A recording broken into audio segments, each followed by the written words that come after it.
Time for me to die in this game as well. Because this expansion is hard. I really feel there's a lot less health pickups. I was constantly on low health in this expansion.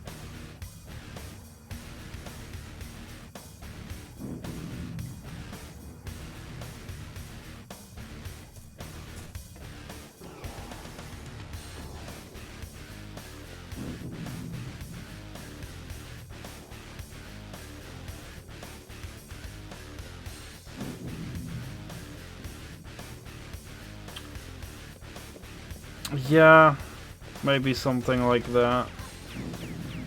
It definitely didn't make me think like I was activating a hard mode or anything.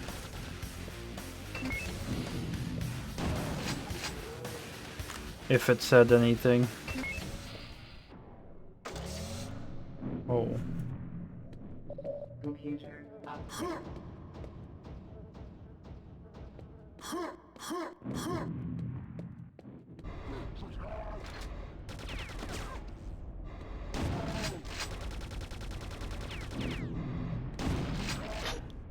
I do have an adrenaline, nice.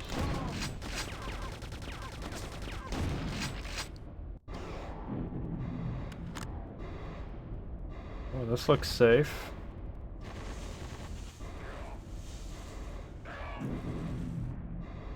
Haha, they fell. Come on, plebs.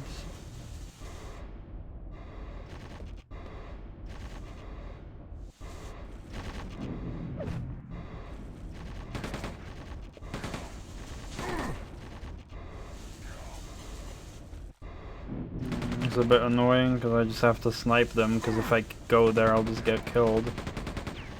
So I have to take my time passing that.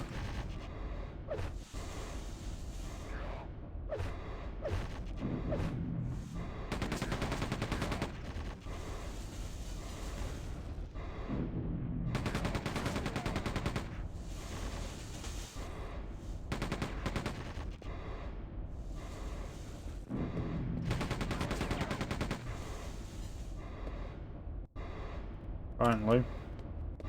There's like also enemy placements like this that kind of reduce the flow of the gameplay, I feel.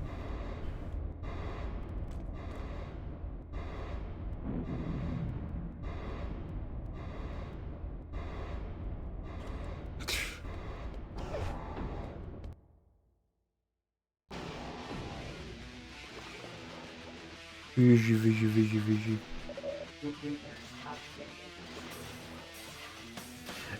I 100% agree with you, Moosey. I love the ideas of Covenants, but yeah, the execution leaves a lot to be desired. 100% agree. Could be better.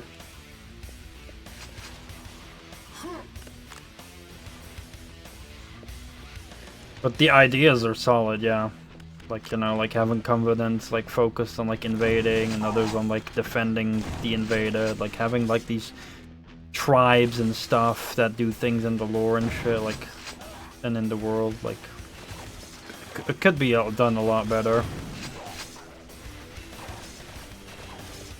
And I stand by the Dark Souls formula of like not hand-holding players and shit, but there's definitely things that are a bit clunky for the that doesn't need to be clunky, and could just be done in a better way. Like, you can take away some convenience in some things to make it more interesting and engaging, but there's some moments where it's like, yeah, unnecessarily inconvenient.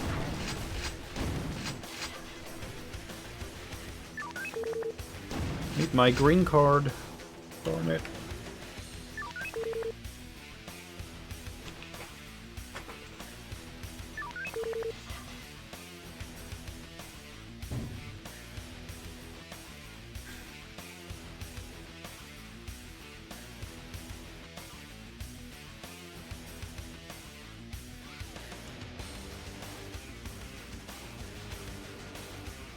Yeah, you know, there is something fun about, you know, like just the things of like try and find out yourself, you know, and it's like, it incentivizes that you kind of like, it incentivizes the community to talk about the game, right? Like the old days, where you and a friend, like before the internet, right? You and a friend would have a game, and then as you both experience new things, learn new things, you keep talking about the game together to learn from each other. That's like why the whole Souls communities are so big, right? Because it's like all about that, talking and sharing each other's experiences and learning. It incentivizes that communication and talking about the game. That's why the communities are so big, because the games are vague.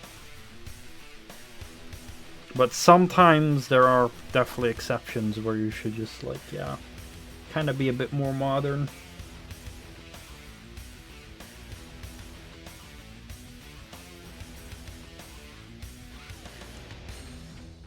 If you have souls to pick up, I don't think death by player characters should delete them. Oh, you mean like by invaders? I mean, that in general I think is a questionable design decision. Like, I think there should be an option to disable invasions.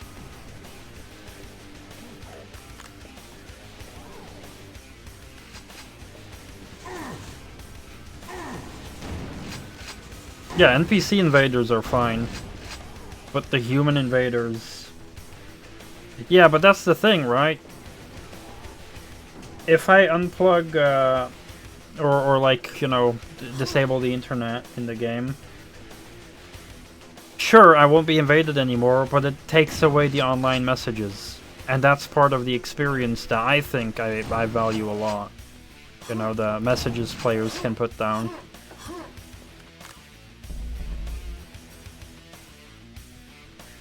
Because I don't want to get rid of that. I just want to get rid of being invaded. Yeah, exactly. They're funny. It's part of the experience.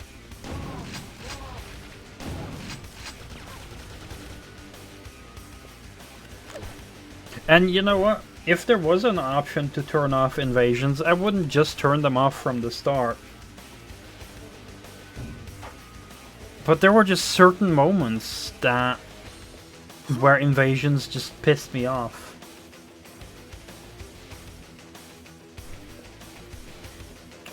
Like, I didn't get invaded that often, but then there were like certain hard areas where I just got fucked. Or like, yeah, I was carrying a lot of souls, then I died, then I went back to get my souls, and then I get invaded. Like, that's so fucked.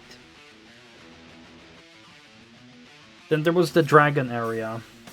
I know it was like called Valley of the Dragons or whatnot, with those floating islands and a lot of dragons. I got invaded so many times there, and I got like invaded by a troll player. Who would like keep stun locking me but not actually damaging me. And it was like constantly the same guy that was invading me over and over. To the point where I just threw myself off a cliff every time I got invaded by him.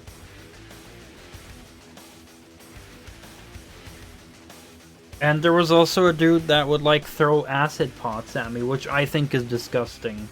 Because that actually permanently can destroy your gear.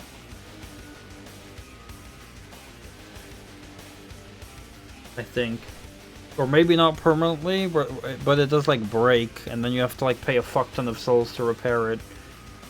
Like, that kind of shit I just think is toxic.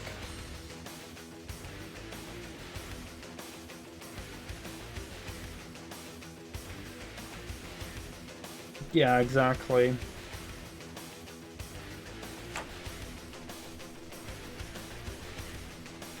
So it's like, for me, it's like...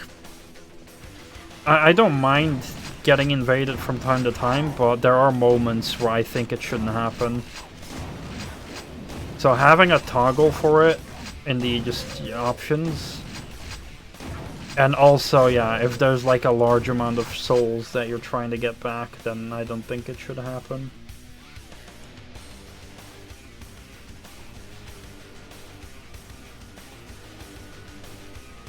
Yep. And I know you can also burn a human effigy.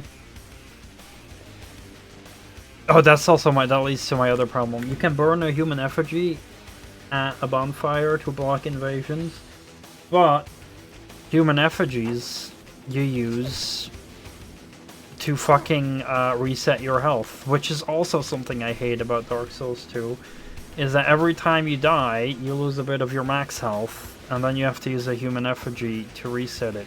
But obviously you don't want to be using a human effigy every time you die, because that would burn them out quickly, so you're just playing the game and constantly like retrying as your health goes lower and lower, and then there's a point where, you know,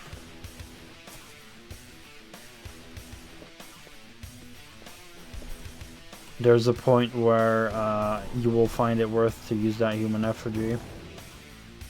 And I know Demon Souls had a similar mechanic, but I think it was actually better in Demon Souls. Because in Demon Souls, it's not gradually. Like, in Demon Souls, it's like you don't lose like a fraction of your health every time. It's like you just lose half your max health instantly, and then you can equip the ring to limit it to 25% or whatever it was. I actually think it's better that way, because at least that way you just deal with it. Of like just having that ring equipped instead of fucking around with like, oh, you know, when's the moment I should equip the ring and stuff. Like, most of Demon Souls I just played with the ring equipped, and I just got used to it that way.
Yeah, and for me, the reason I hate the mechanic is because I already get punished for dying by losing my souls.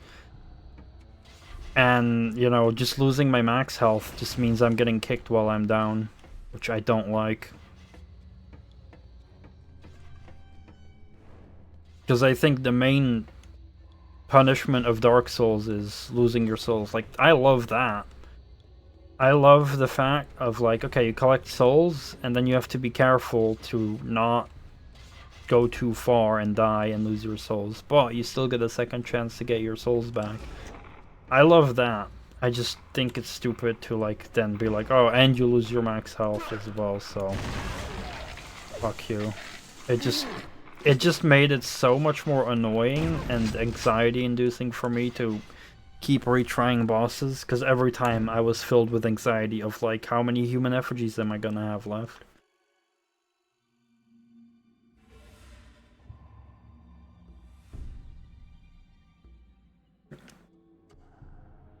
So yeah, I don't know. For me, it just brought too much anxiety, and yeah, I didn't like that mechanic at all.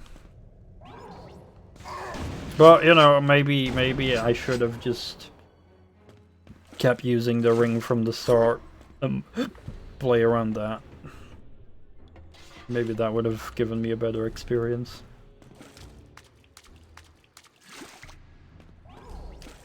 And at the same time, I guess I played Demon Souls on PS3 where the servers were offline. And there you get, like, for bosses, you get the things to reset your health, but, like, I barely used those. I know.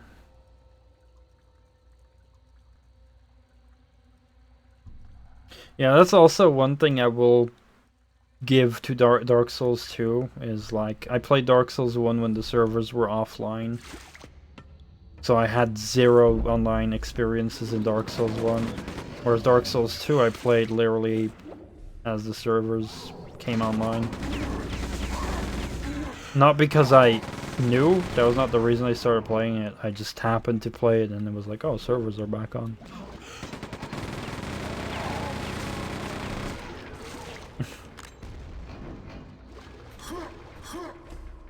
Oh.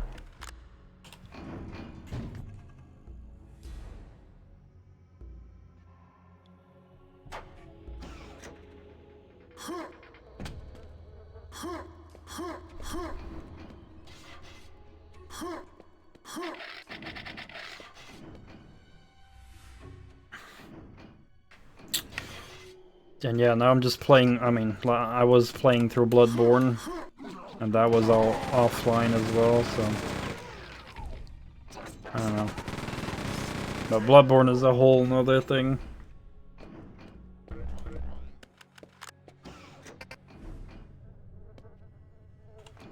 Maybe I'll enjoy it more when I actually keep focusing on parrying in that game.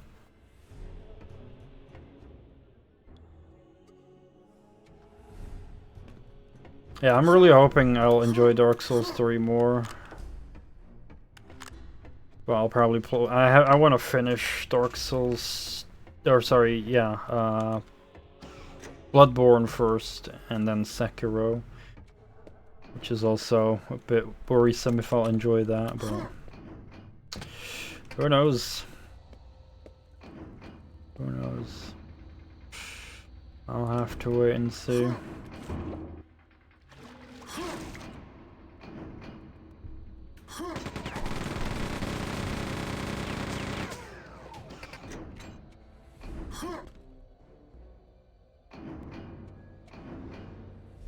Most people with love for 1 and complaints for 2 like 3. Good. That's promising for me at least.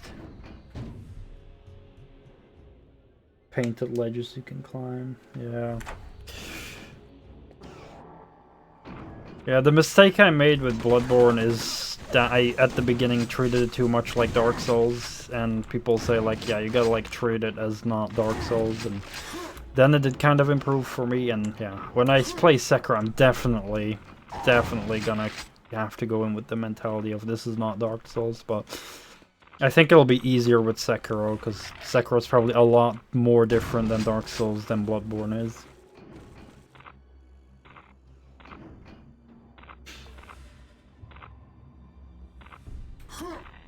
I'm curious about Elden Ring as well, and I'm curious about some other Souls-likes, you know, that are not from software. Like, like the new Lords of the Fallen looks very promising. I know the old Lords of the Fallen was not amazing, but the new one looks promising as fuck, and you know, over the years there's some other Souls-likes that came out that look pretty fucking awesome.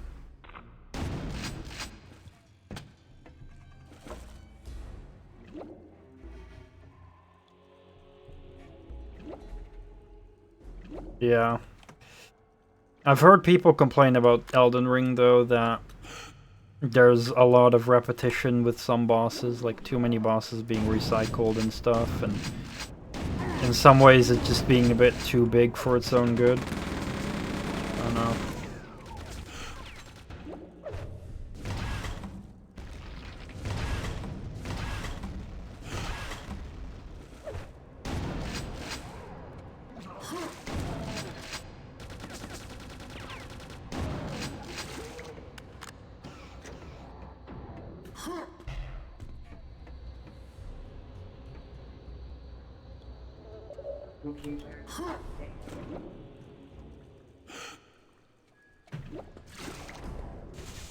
One thing I'll also give Bloodborne as a defense, I played Bloodborne like right during that my dog passed away in May. So it could be that was well, I was extra emotionally sensitive. And that could also be a factor to like why I just got more annoyed with Bloodborne quicker. So that's why I'm definitely like very open to giving Bloodborne another chance and hopefully just having a better time. I'm definitely not dismissing the game entirely yet.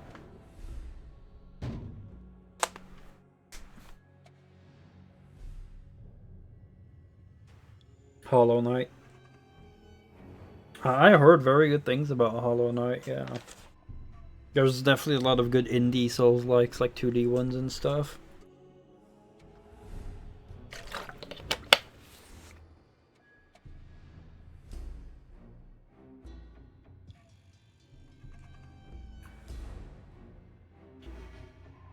Yeah, in general, like, what I don't like about Dark Souls 1, but it's, like, not the biggest deal, is you instantly get thrown into New Game Plus the moment you defeat the final boss. Whereas in Dark Souls 2, you can beat all bosses and just stay inside the current playthrough. Like, you have to activate it, New Game Plus, through, like, the lady that you level up with.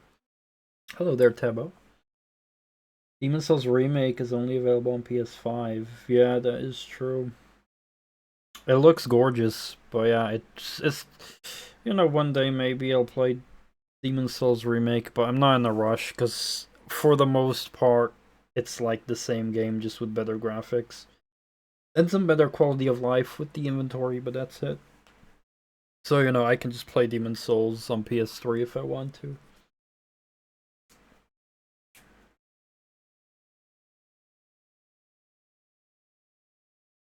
Yeah, Hollow Knight.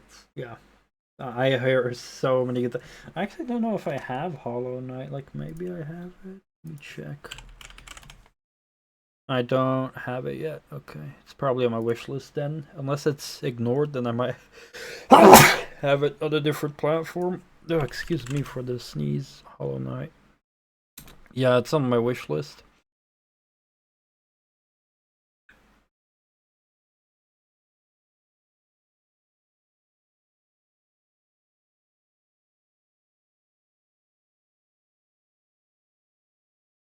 Yeah. I mean, you know, I'm sure it's worth the price at full. I'm sure it's worth the price that it often gets discounted to. The only reason I'm not buying it is not because it's not worth the price. It's just I have too many games. I have like other indies as well already that are also like Souls-like. So like again, it's just I just don't want to spend money unnecessarily because I have so many other games.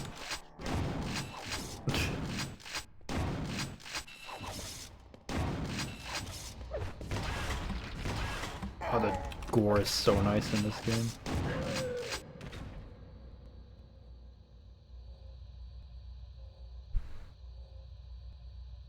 Yeah, exactly.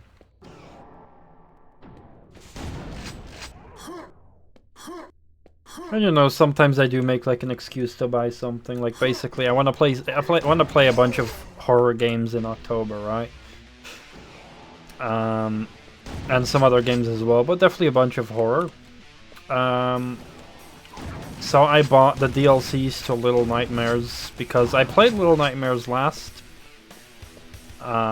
year during October,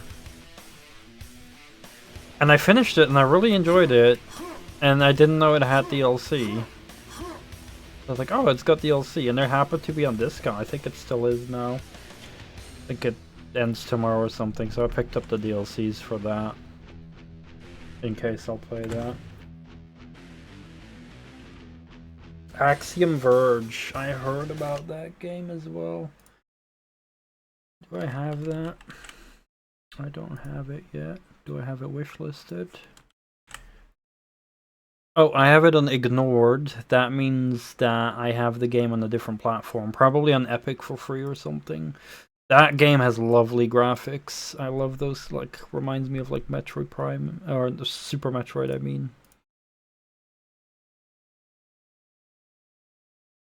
If I have it on ignored, yeah, ignored played on another platform. So I have Axiom Verge. Binding Ring. Yeah, that I know. I know about that ring. I did use it. But the like, the annoying thing is, like... In Demon Souls, you die instantly. It's like you get forced to use the ring. In Dark Souls 2... Oh, no, I knew about it. The difference is, in Dark Souls 2, you lose your health gradually. So you're constantly on the edge of, like, alright, should I use the ring to mitigate the health loss? Or should I still use, you know, should I accept the health loss and use another ring that can benefit me in this fight? Which, on one hand, I can understand, like, it's giving you a choice, but I just hated the fucking constant looking like, oh, how big is my health? How big is my health? Should I do it now? Should I do it now? Like, it annoyed the fuck out of me. I just rather just have the mega slap in the face and just use the ring rather than trying to think, oh, should I use it yet or should I not use it yet?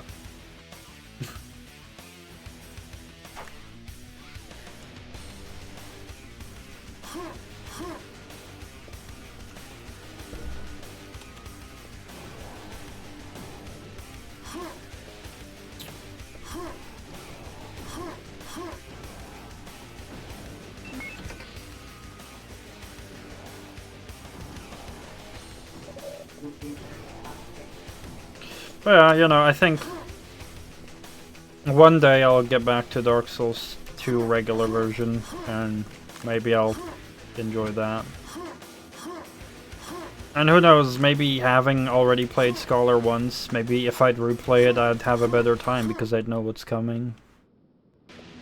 But again, like, it's probably gonna be a long while before I replay that because there's gonna be other Souls-likes I'd probably play instead.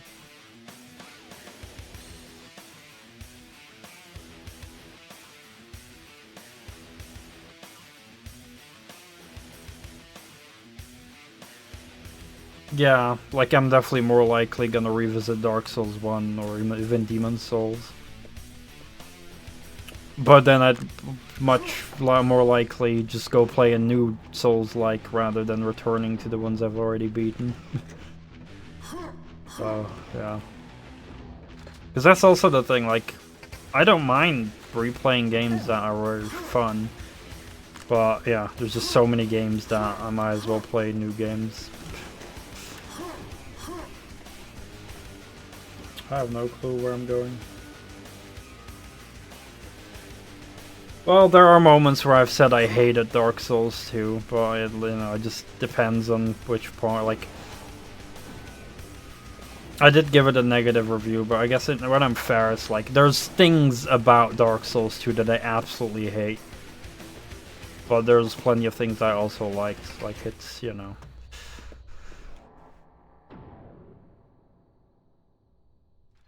Yeah, like, it's just like I'm very emotionally triggered by it in certain ways, so like I'm like very...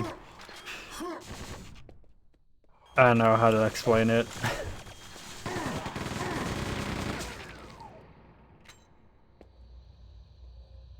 I definitely gave it a negative review on Steam.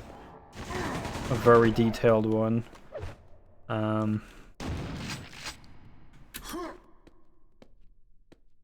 So yeah.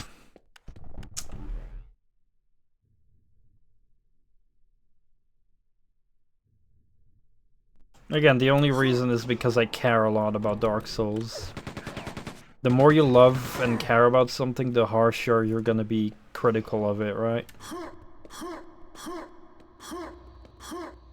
And because I really enjoy Demon Souls and I really love Dark Souls 1, that's just the reason why I was more critical of Dark Souls 2, I guess. And that's why I had like that same kind of statement of like, yeah, it's a good game. It's just a bad Dark Souls game, kind of like that.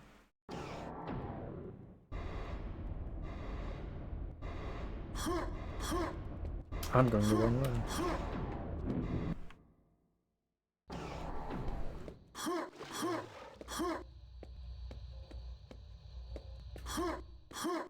Also, ADP or whatever it was. with the iframes. Like, you have to level up that stat in order to get iframes. Like, I hated that as well.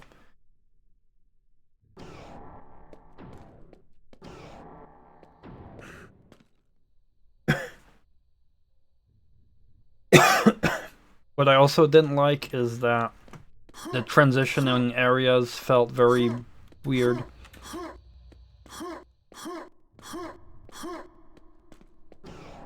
Like, the areas didn't feel naturally connected to each other.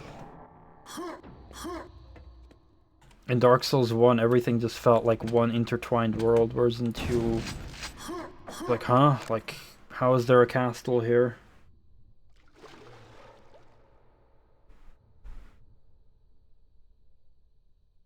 And again, like, I'm not saying all these negative things about Dark Souls 2 to hate on it. It's like tough love, right? I'm being critical because I love Dark Souls and I want to love the game. It's just like, you know, it doesn't make me happy to say negative things about Dark Souls 2. It's just out of love I'm being critical about it. That's the one thing I definitely want to make sure that gets understood.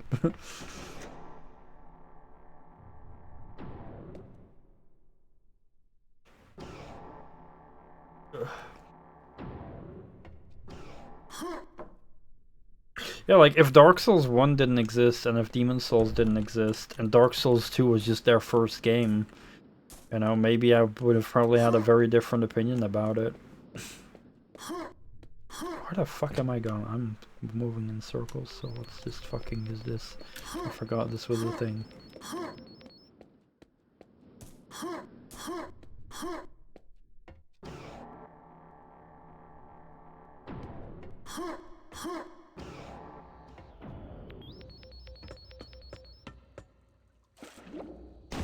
Aha, this opened.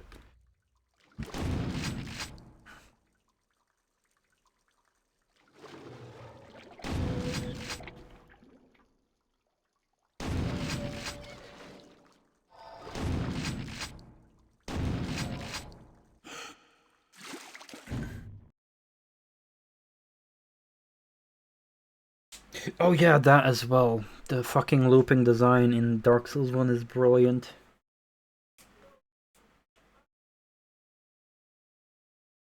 At least if I think you're talking about that.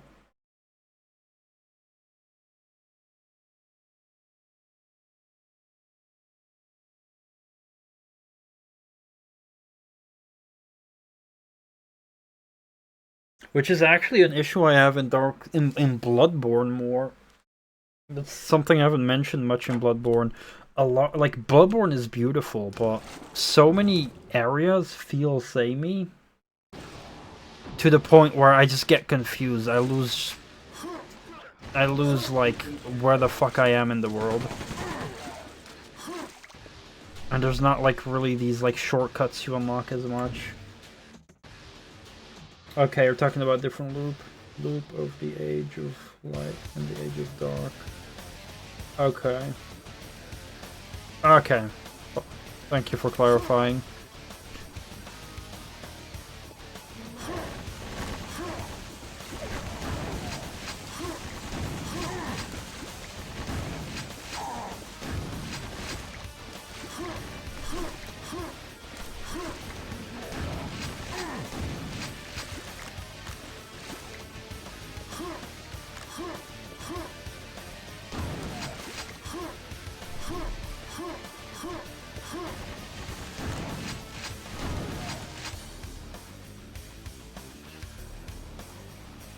Yeah, that's what I meant with loop is like you get to an area and then you get far and all of a sudden you unlock a shortcut and you basically have looped back to a previous area.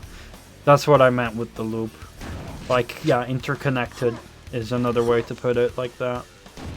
Which I loved about Dark Souls 1. Not saying Dark Souls 2 is not interconnected at all. It is still in some ways, but not as much as Dark Souls 1, I'd say. And it also combines with the feel I mentioned, where just certain connected areas just feel so out of place. It's like, how the fuck is this area connected to that? It doesn't make sense. What's this weapon? I get to fire this weapon a lot quicker than I do.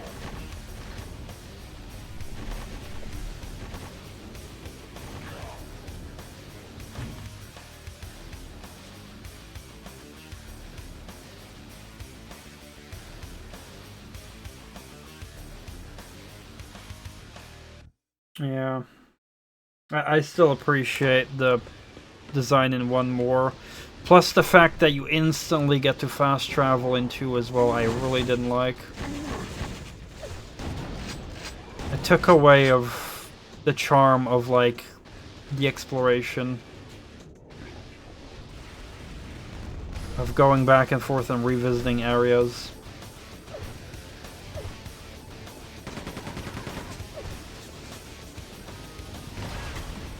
Like, basically, in Dark Souls 2, it's like, oh, you've beaten this area, well, you're never going to go through it ever again.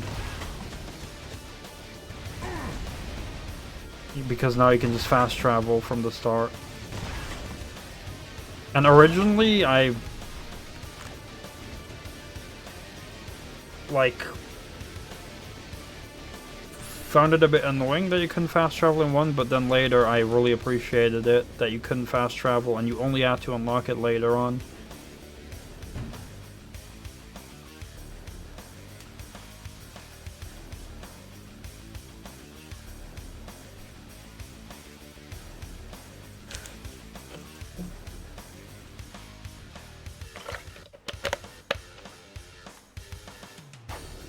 And it also gives you that satisfaction once you've leveled up and you revisit previous areas because you have to traverse it again.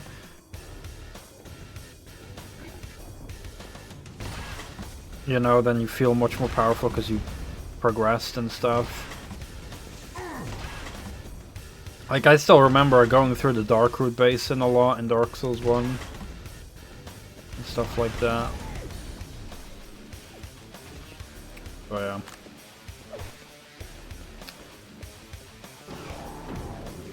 Why is my left leg feeling so numb? Oh shit, another boss fight. Do I have dual fire?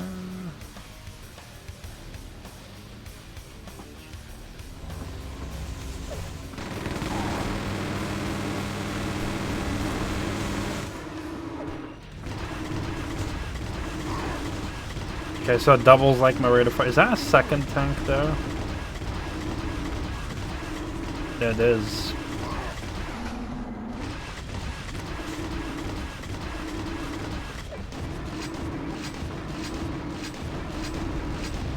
Holy shit.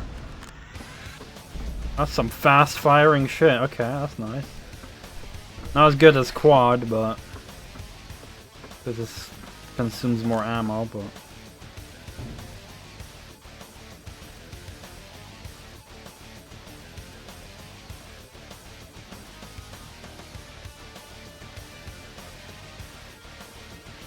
kind of funny thinking about the contrast between a lot of complaints about areas being harder to run through without killing all mobs. The complaints about fast travel. Yeah, there is. You are right. There is some contrast there.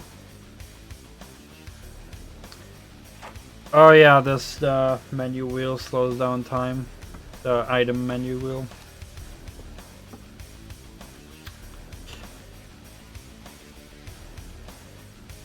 Yeah, but like the thing is that, yeah, this is new. It's optional though. You also have a weapon wheel, but I don't use the weapon wheel because I have keybinds for all my weapons. But for like items, it's like too much, so I do use the wheel for that. But yeah, like, so the thing is like,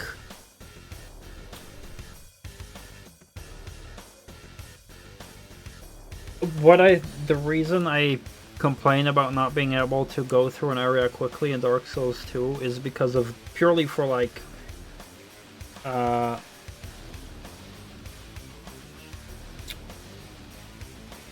purely for like boss replaying, right? Or retrying. Like, if I fight a boss and I die, my punishment is losing my souls there, and you know I kind of have to deal. You know, I have to go back and try again, pick up my souls. But you want to like just go back into the fight again, right? So it shouldn't take too long to get back to the fight. Yeah, exactly. So that's my issue with Dark Souls 2, is that in a decent bit of cases, the bonfire and then walking back to the boss is fucking annoying. Smelter Demon was fucking annoying to go to. Blue Smelter Demon was fucking annoying to go to. A couple of other DLC bosses. Absolutely terrible. And the one boss with all the poison statues.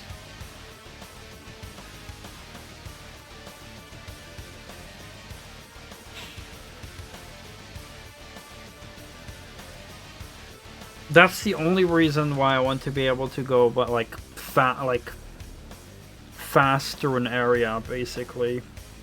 Not because I like to clear areas, but I don't want to clear an area every time I retry a boss.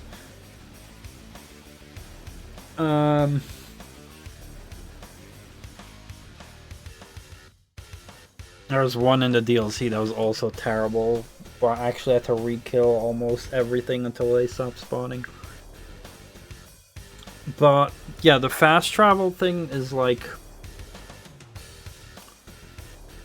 you know, if you just fast travel from the beginning, it, for me, it like takes away the magic of like it feeling like one connected world and you're like exploring, because then you start going through menus with teleporting, fast traveling, and it's like, you know, why make the levels all connected if you can just fast travel? And you know, I know there's someone who's going to be pointing out, well, you don't have to use the fast travel, it's optional. It's like, yeah, but at that point, why wouldn't you do it? Because it's convenient, right? Because there are moments in Dark Souls 1 as well where you'd rather fast travel than walk, and I think in Dark Souls 1 it's done very well, where it's like you can't fast travel at the beginning, and only after you beat Ornstein and Smo you unlock that ability, and it's only if you select bonfires. So I also feel there's a lot more effort put into that, onto balancing where you can and cannot fast travel to. Whereas in Dark Souls 2 it's like, well, just from the beginning you can fast travel every single bonfire. It just feels like, yeah, a bit more lazily done, lazily implemented.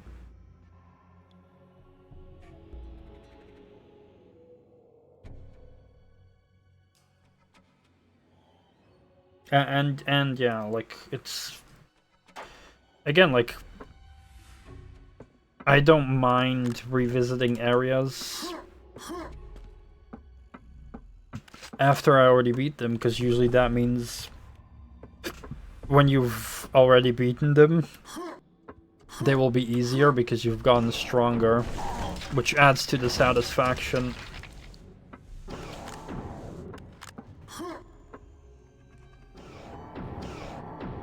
And it gives you, you know, some extra souls on the way there as well.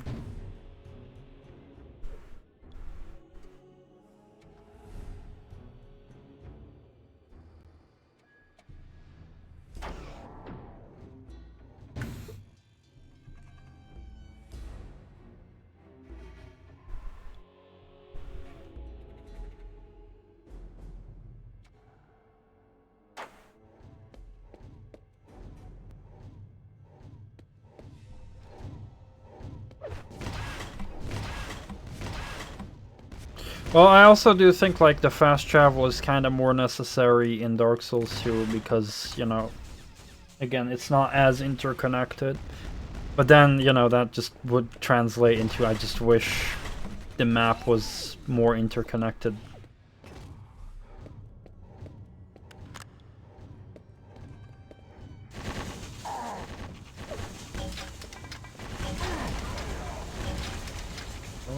Personally, I do not like these enemies.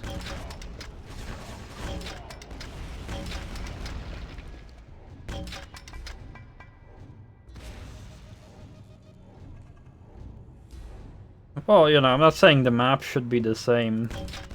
I think, you know, the areas are all fine, but they could have designed the areas, you know, in a better way for it to be more interconnected, I guess. That makes sense.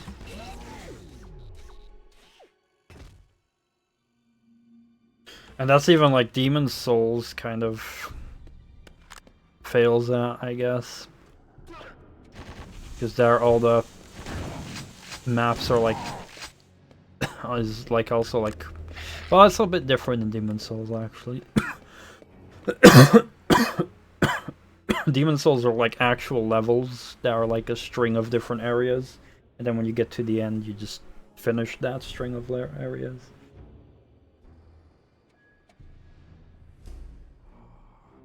Oh, okay, well, fair. For me it's just I wish the design was the same. Yeah, I just think it's better design rather than just being different. I just think it's also worse, but you know, that's just my opinion. That's definitely not a fact. So, yeah.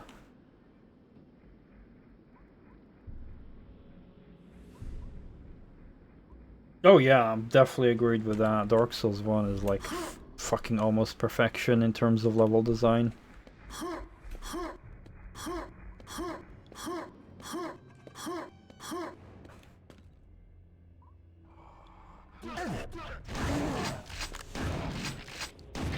I think in general, when talking about maps,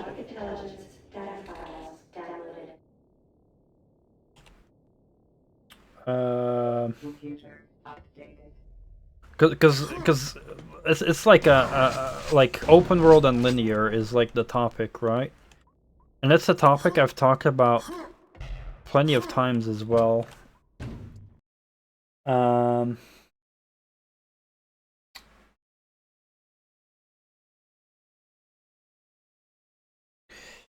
I think if you lean into any extreme, it becomes bad.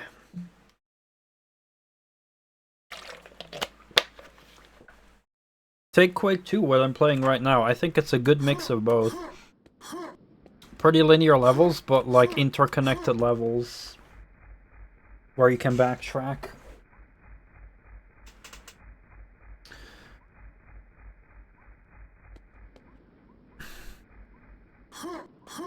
And, you know, even Doom, like, the levels aren't like super open, but they are open enough where there's backtracking and exploring. And I think, again, like, if you go too much into the extreme of either, you just get, like, annoying. Like, you know, for example, Assassin's Creed is, like, super open to the point where it's just not interesting to explore anything anymore. And then, like, you've got other games, like, you know, some of, like, Call of Duties and so, they're, like, so super linear, where it just becomes monotonous, where you're only going in one direction and you can't explore anything at all.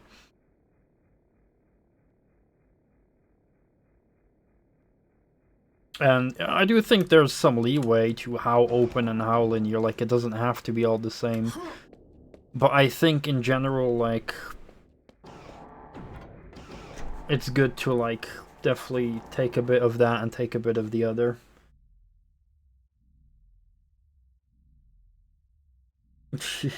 Yeah, you know, it also depends on the game genre, of course. Like, for a 2D platformer, you can make it more linear, of course, that's fine.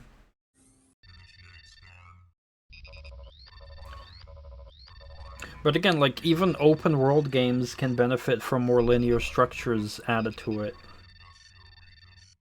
Again, like, comparing an open world game like Assassin's Creed is just so open where you're just not ever really almost never on a linear path, with the exception of a couple missions maybe. Whereas something like GTA does open world so much better because there's so many missions in GTA that use specific areas of the map in very cool ways in terms of mission design.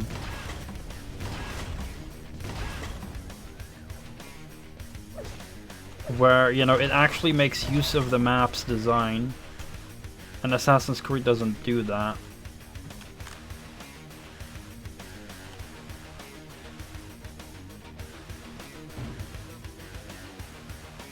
Like, missions in GTA feel like you're suddenly in like a linear level, whereas missions in Assassin's Creed, they will just still feel like you're in the same open area. If that makes sense.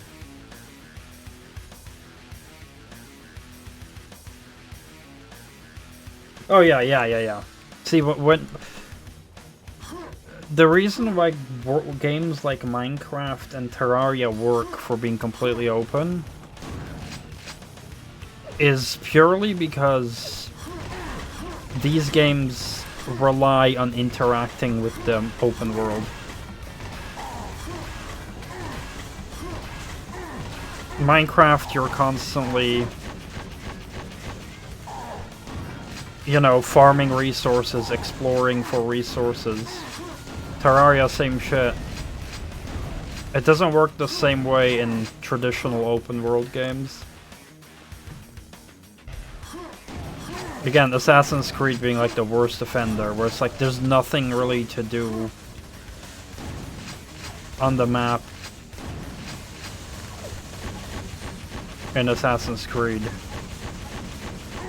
You're better off just fast traveling, and there's not really gonna be much of a difference.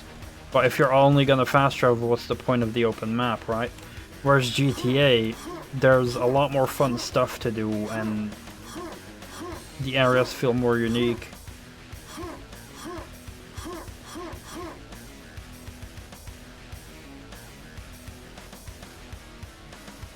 Like with GTA, you kind of have a world to interact with, a city to interact with.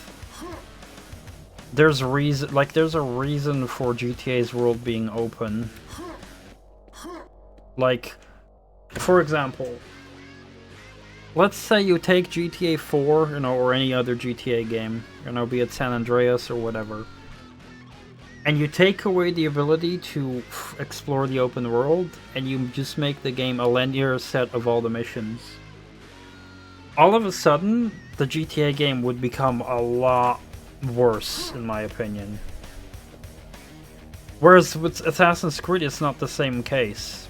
If you would take the ability of free roaming away in Assassin's Creed and instead just make it a, you know, menu selection of all the missions, the game would pretty much be the same. And that's the main difference, because the open world in Assassin's Creed only functions for you to go from one mission to the other. Whereas in GTA, it's so much different. Like, going through the city, through the open world in GTA is part of the fun experience. That's why it matters.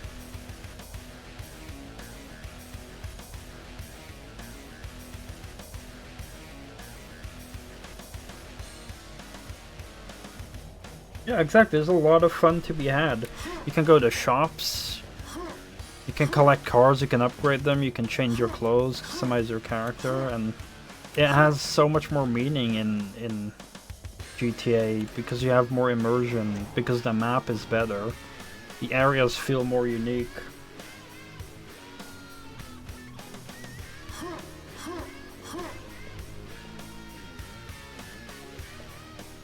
And again, it's like, I would not want to play a GTA game. Like, I would not want to play GTA that suddenly got patched, where it's like, oh, there's no more free roaming, and now all the missions are just one by one through a menu. That will ruin the game for me. Whereas in Assassin's Creed, it would not ruin the game. It would just pretty much be the same game. How do I get up here?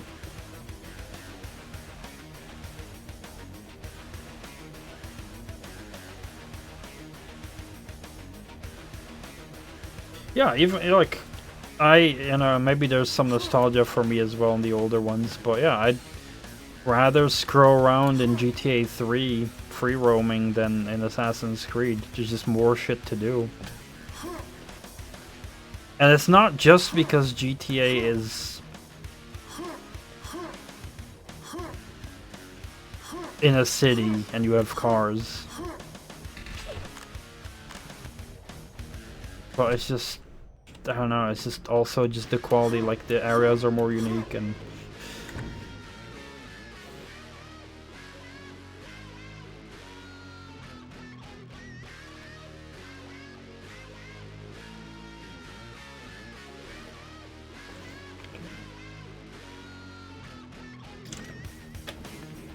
what I mean about Assassin's Creed, that there's no reason to screw around in the open world in that game.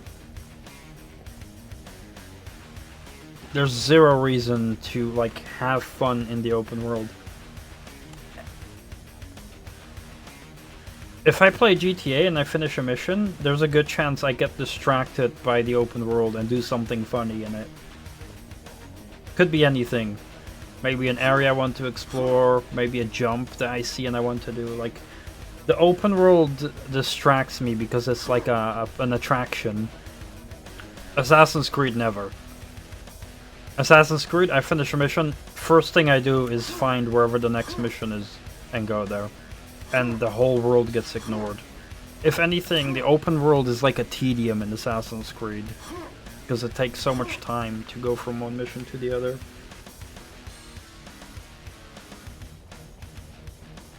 Yeah, exactly. Like, Assassin's Creed is not open world for it being a fun... It doesn't complement the game. The open world in Assassin's Creed, and for that part most Ubisoft games, only serve there to go from one mission to the other. There's no other... There's no reason for the open world to be there.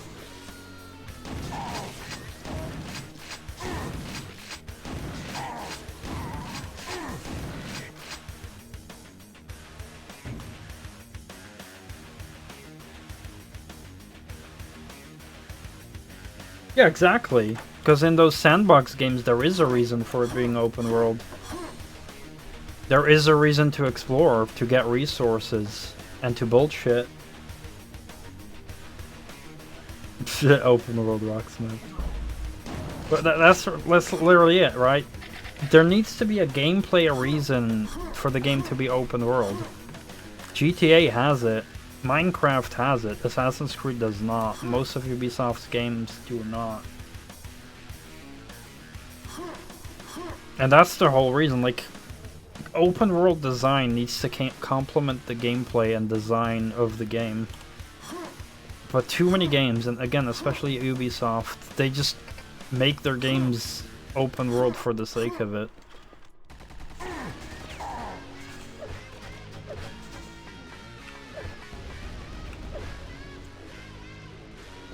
What is this weapon? I haven't tried it yet.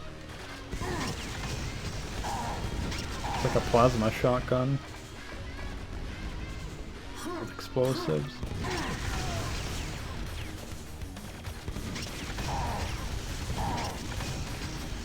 Oh, you're still alive. Oh my god.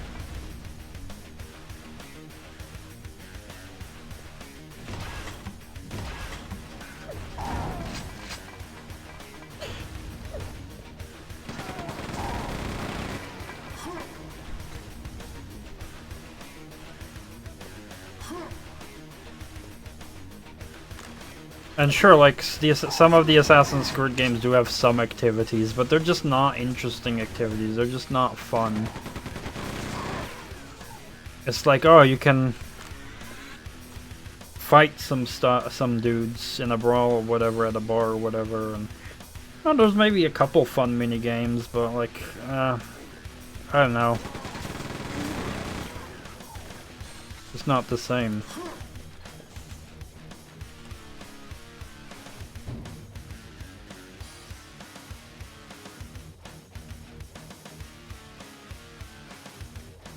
Yeah, and that's because that's actually funny because like I watched a review from a YouTuber I know, which is a very good YouTuber under the Mayo.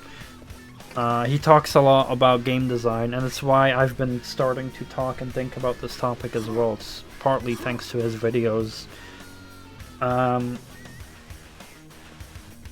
He did a review of Starfield, and he made a very interesting point. You know what he said? He said that, you know, because he is not, like, he does not like Dark Souls games. He does say the Dark Souls games are good, and Elden Ring is also good, but it's not for him, because he does not like, you know, the slower combat. It's just not for him. You know, like, he doesn't like that he can't animation cancel and stuff. He understands that Dark Souls and Elden Ring are designed around that, and he says they're good games. It's just not for him, right? So he's not saying the games are bad. He recognizes that the games are good. It's just not for him. But the main thing that, even though he knows that they're good games, he couldn't really tolerate playing them for a long time because the theme of medieval, like the medieval themes, right? Of like swords and knights and dragons. The theme he doesn't really have interest in. And that's why he can't bear playing for a long time. He played Elden Ring for only a couple hours and he just couldn't anymore. At the same time, he is very much in love with space theme. Anything outer space he loves. And that's why he played Starfield for like 30 plus hours. Even though he thinks Starfield is a bad game. A lot worse than Dark Souls. He thinks Dark Souls and Elden Ring are way better than Starfield, but he played Starfield for way longer. Why? Because the theme interested him. He likes the space theme. And that's the whole thing, is like, when there's a theme of a game we like, we can tolerate it a lot easier if it's flawed.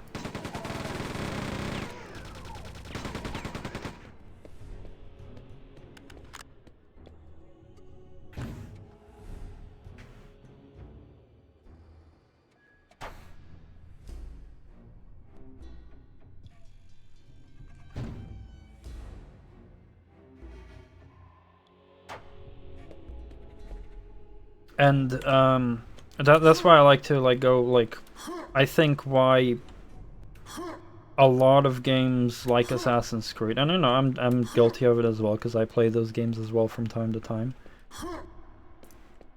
is just because the theme is entertaining. And there's a lot of people who don't care about the quality of gameplay. All they care about is, you know, just being an assassin in a cool time period and stabbing some people. That's all the requirements for those people, which will be enough for them to sink hours and hours in it.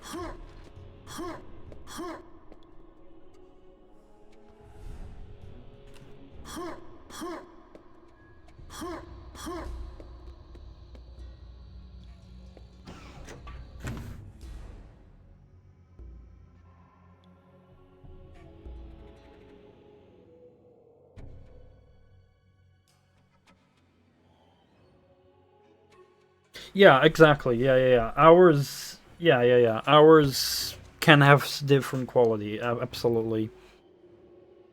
I don't think a game should be judged by how many hours it takes to beat. Absolutely agreed.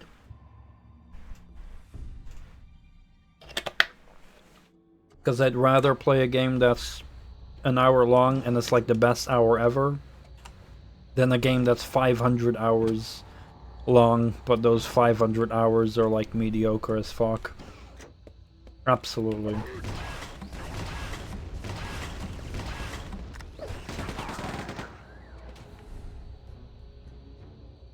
Oh yeah, okay. But yeah, that as well. Like, you know, some games. That's, I guess, if I'm like how addicted I am to a game. Some games I can play for like 5-6 hours straight, and then there's other games I kind of have to stop playing. Like, you know, for example, the Mario I was just playing. Like, I cannot play that for longer than 2 hours because it just drains me. Whereas Star Wars Galactic Battlegrounds is very fucking addicting for me. I can play that like 4 or 5 hours straight. Minecraft I can play like 6, 7, 8 hours straight, no problem.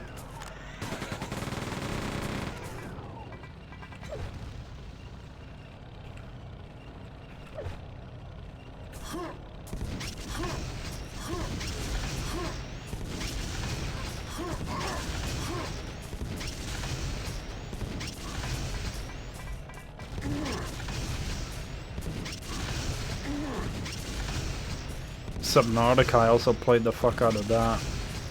Holy shit, that game was addicting.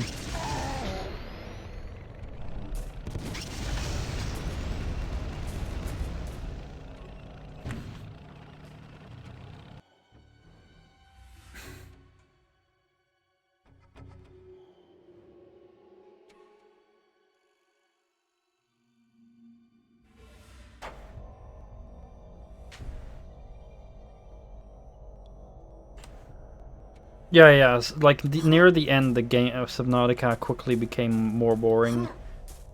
Like, Subnautica was fun and addicting as long as I kept unlocking new recipes and building new shit and collecting shit to build new shit. That gameplay loop was my addiction. The moment I kinda had all blueprints and kinda had all resources I could ever want, the game stopped being addicting because the loop stopped.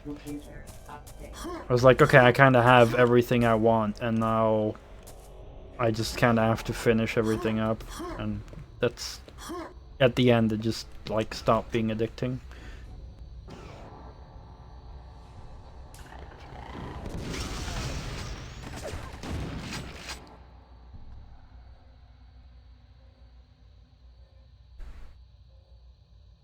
Yeah, and that's because there's probably a longer loop, right? That loop probably keeps going for longer. Because in Subnautica, it's relatively easy to reach that moment where it's like, okay, I kind of have all the things I want. Whereas if I would play something like Minecraft, because you're constantly building shit, you're kind of never running out of like, there's never going to be a point in Minecraft where you are like, okay, I don't need anything anymore, unless you really don't care about building, maybe, but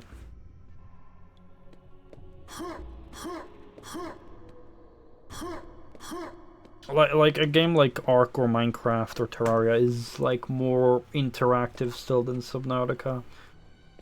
As great as Subnautica is, it is limited in certain ways to like how much you can keep interacting with the world.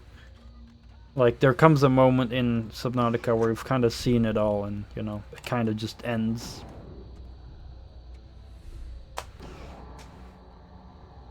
Hey, Camel.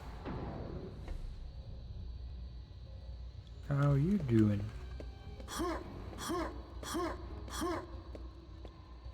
Have you played the Quake 2 Remaster yet? It's got a nice option if you get lost. The game will tell you where to go. It doesn't always tell you, you can just click and use it to tell you where to go when you get lost, which is super useful. Like right now, I'm kind of lost.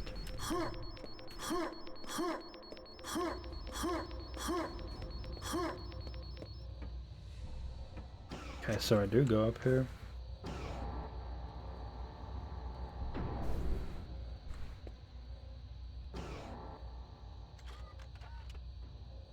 It's not a... Well, there is a weapon wheel, but it's optional. I don't use the weapon wheel. I do use the item wheel.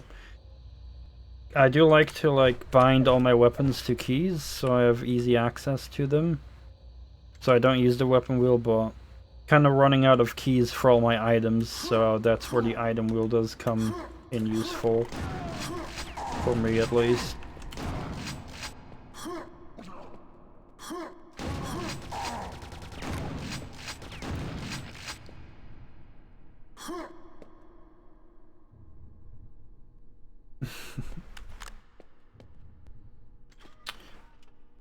I still feel like this expansion is like a decent bit harder, though the harder part was last time. Now I'm like, this part feels a bit easier. Unless I'm just playing better. Maybe I was playing like ass last time. But I'm glad they added a new episode, and I got it for free for already owning this. And they added the PS1/N64 levels as well, which is super cool. Because now I don't need to play those, I can just play those levels in this.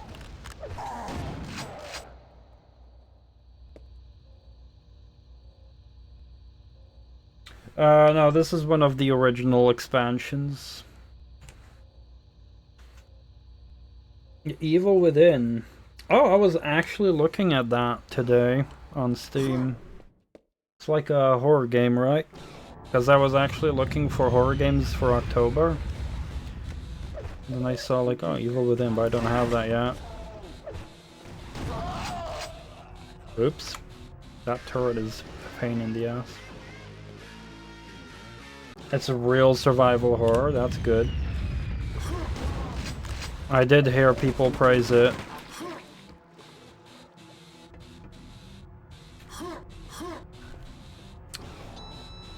I'm slowly getting more and more into survival horror. Have you heard of Signalis, Camel? I heard that one's very good as well.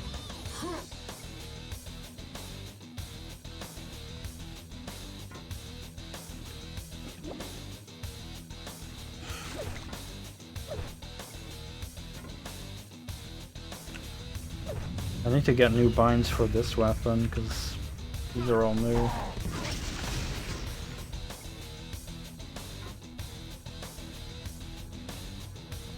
What's my FOV? 125. I do like having a high FOV. It depends on the game, like slower paced games I'll just do like 100 usually. But Quake, yeah, I'll go high for like maximum quakening or whatever you want to call it.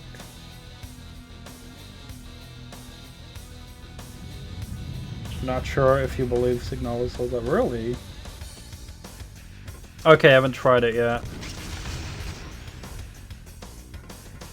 I know like a YouTuber who's like very critical with survival horror, like he dislikes a lot of like the modern horror games that are not real survival horror. And he's like very positive about Signalis. He also really liked the new Amnesia game. Like he didn't like the older ones, but the like Amnesia the Bunker it's called. He said like that was very good.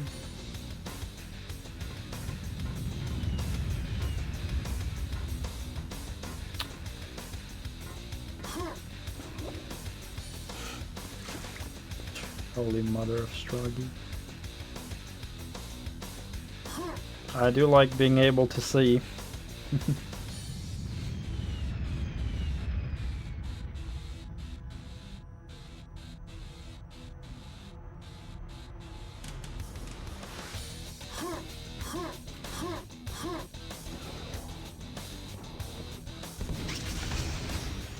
Shouldn't have wasted that ammo. Oh well. There's armor there, I want that.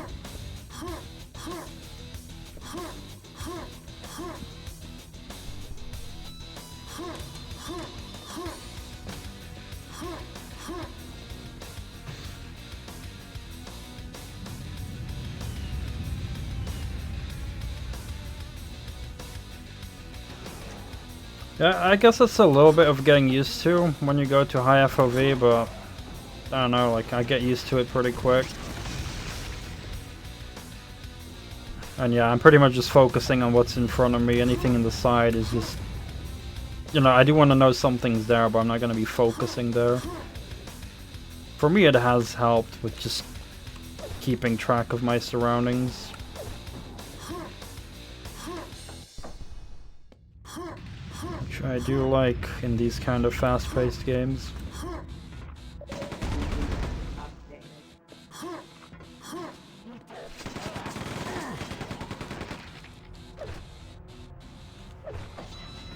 Okay, should I go here?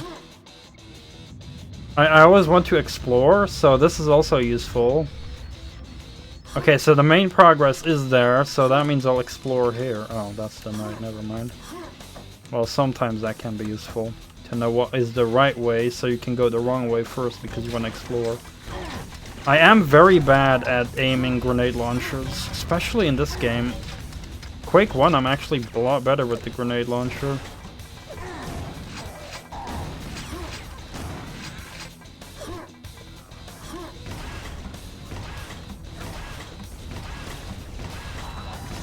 Oh, there's another railgunner.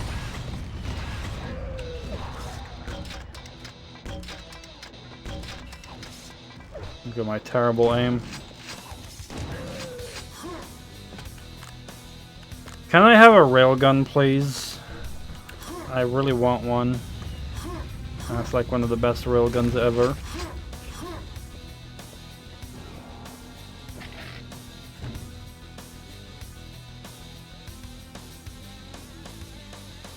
Oh, I heard Alien Isolation is shit.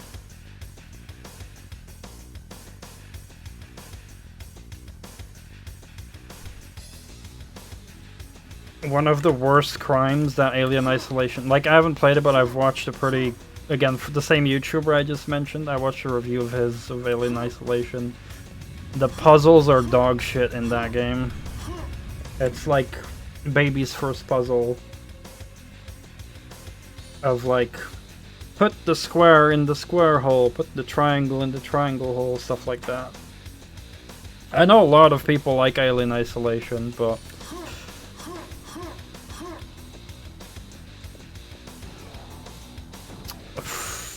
You know, I guess I can't be too fair about it considering I haven't played it myself, but from what I've seen in that review, you know, based on the review I've seen, I would say it's overrated. I don't think Camel would like it, but maybe I'm wrong.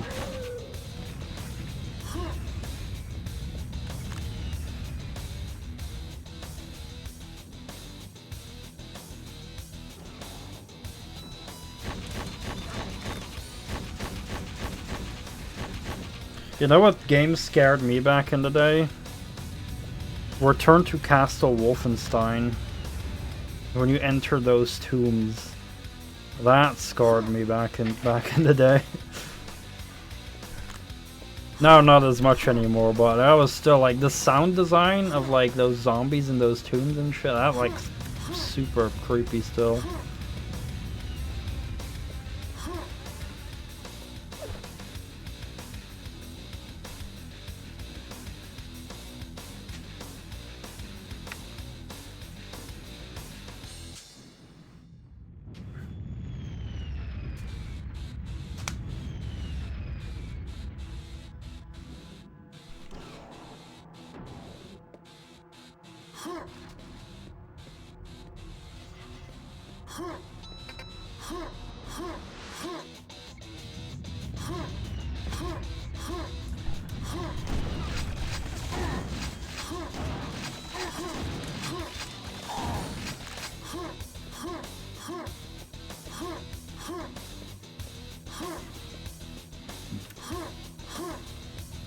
There's also another expansion for this game, which has these rooms filled with turrets in every corner.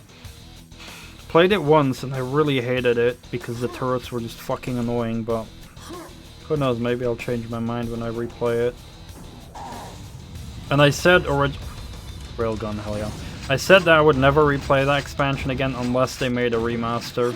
And, well, they made a remaster, so I'll replay it.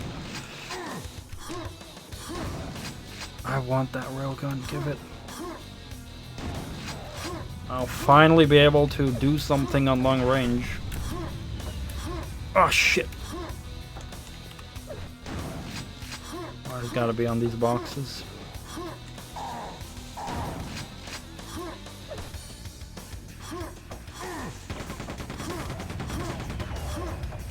Yes!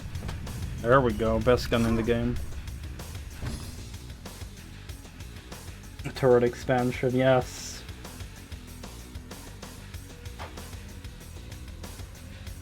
The best review for that expansion was, "Do you hate turrets? You will now."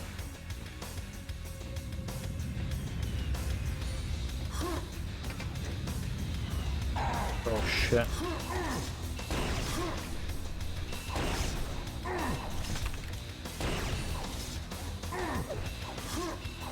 What the fuck? Why couldn't I go over that? Oh, look at them dodging! Holy shit! Look at that! Guys mean business. Oh, this is... I literally cannot move through this. That's why. It's impressive I ran out of shotgun shells, because that's like the gun you usually never run out of, but... I did it again. Am I going the right way?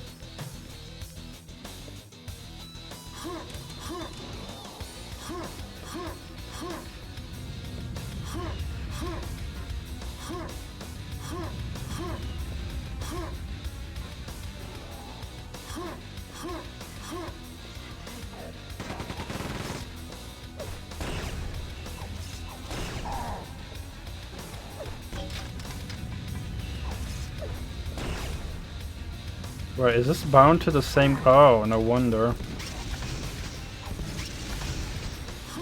I still have to rebind that. Yeah, so I have to, like... At least at the moment, go to railgun, then press it again, but there's probably a separate keybind for that, right? Because these are weapons I'm not familiar with.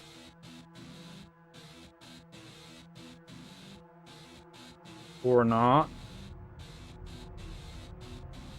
They didn't do that? That's a bit dumb. Like, I can't have a separate keybind for those new weapons. I have to, like, double click. That's dumb.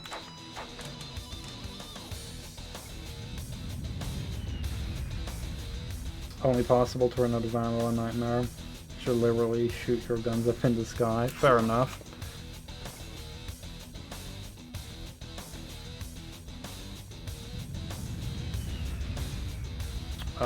I have no idea about Evil Within 2. I have yet to play either of them.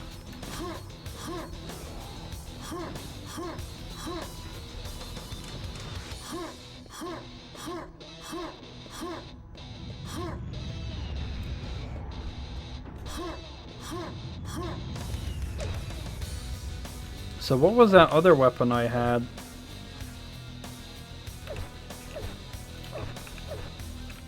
Where is it?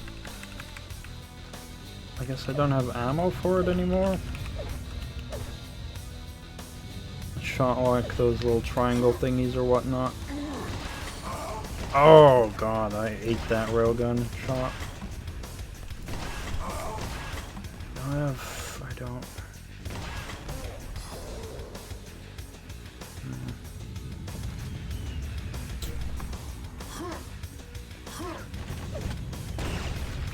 That cells. But yeah, so this uses cells. But I don't want to use this because the cells also power up my shield, which is amazing. I love like that shield thing. And that's why I keep running out, but it's fine. Like, as cool as the Hyper Blaster is as well, I just... Occasionally I'll use a BFG round if I have that, but the shield is just so useful in Nightmare.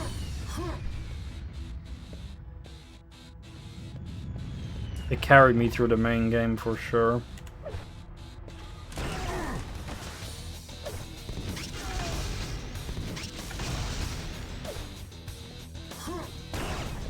Power and the kisser.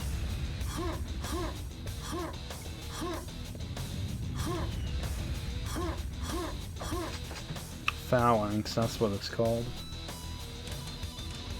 You hate it because it wastes ammo?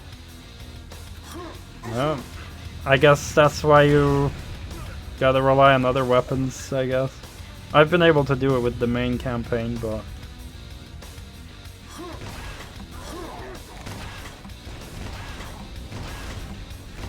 Maybe I just suck and get hit too much, so I have to rely on the shield, that's also possible.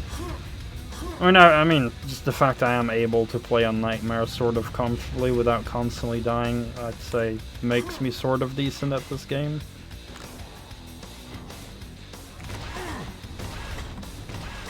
But I'm sure there's plenty of people who are so much better.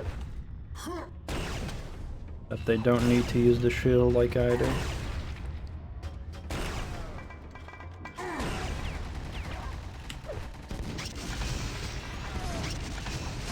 Though I do think this game on Nightmare is easier than Quake 1 on Nightmare, just because Quake 1 has that 50 health limit on Nightmare. But it is, like, the main campaign is still very well balanced in terms of health pickups. And I try to look at it positively. You might have 50% max health on Quake 1 Nightmare, but that also means you have to grab less health pickups to become full health. Right?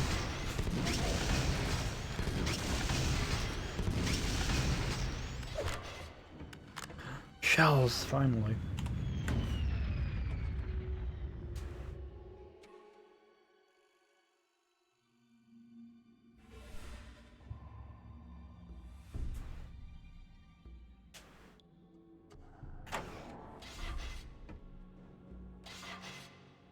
Hold up. Elevator? Hello?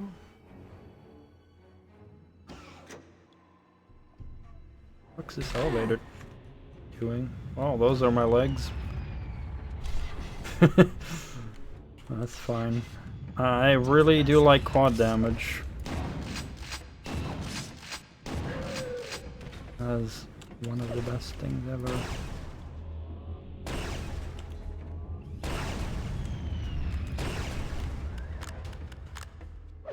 Especially if you have full ammo of this, and you combine that with quad, you will just, like, delete anything ever. Or, you know, quad with rail is also very nice. Yeah, exactly. Quad is more important than legs. Yeah, especially in Quake 4, you get, you know, you literally get your legs removed.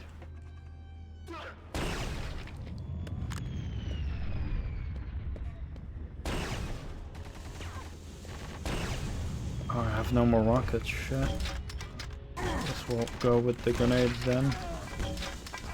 Look at that grenade spam them, though.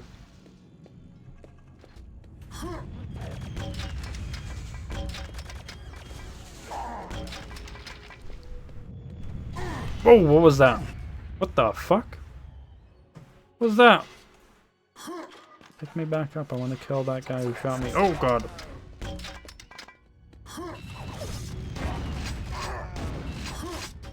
Oh god.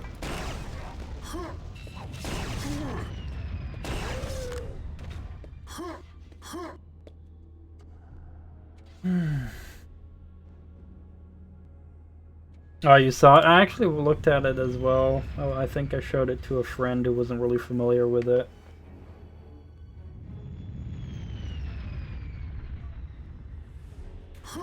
I mean, Quake 4 was fun, but it's definitely the least enjoyable Quake game, easily. I wish they would make a new one, honestly. I wouldn't mind like a Quake 5. If they just made it more like Quake 1 and 2. Don't wanna use that.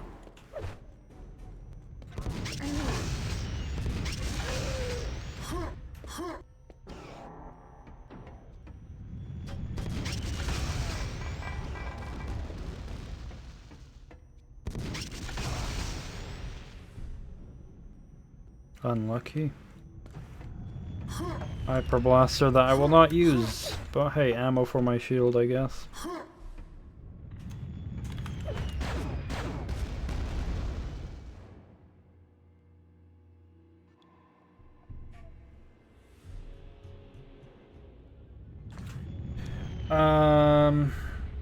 Yeah, Quake 3 was online only, and Quake 4 was more like towards military shooter.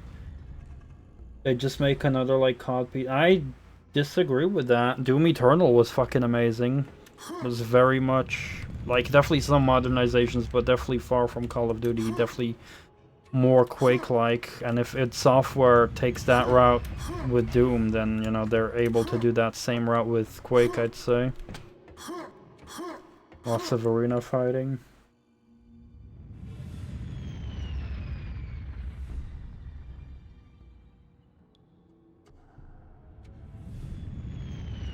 Well, yeah, LAN as well, but you know what I mean, like multiplayer only. No single-player campaign in Quake 3.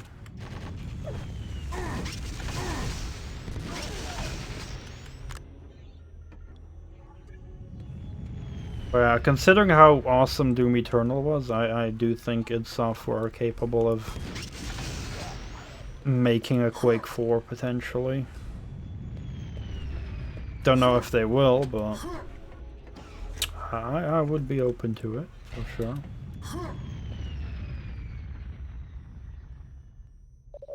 Yeah, absolutely. I definitely have never played Quake 3, because I'm more of a single-player gamer than multiplayer. I only play a couple of games multiplayer. Though I do enjoy occasional Quake Champions, but don't play it that often. Oh.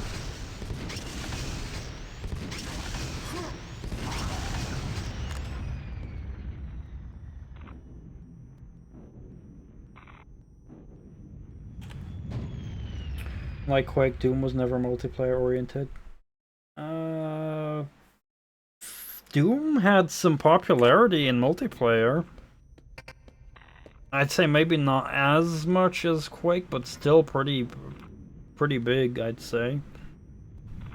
Like, I do believe Doom 1 and 2 was played multiplayer a whole lot back in the day.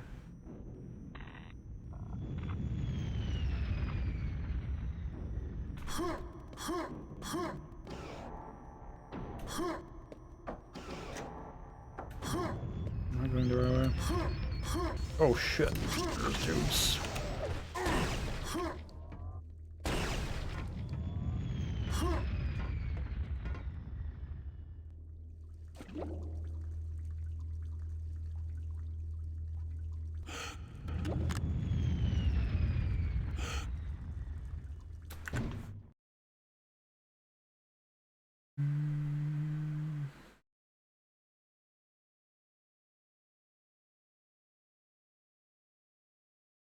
Yeah, I mean, Halo, I mean, that was like just the popularity of consoles and sadly having to simplify the FPS formula. Hey, Natulus. You didn't get the title until you heard me jump.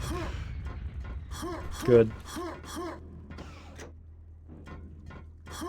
Good. I'm glad I got my point across.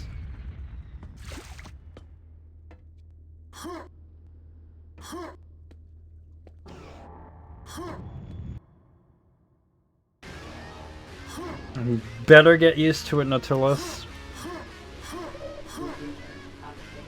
Because it's what you're gonna be hearing a whole lot. Well, it never gets annoying to me.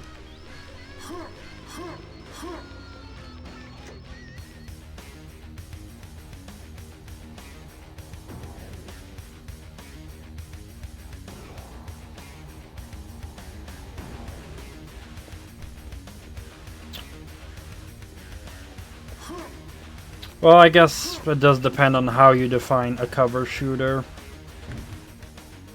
How much percent of the combat do you need to use cover?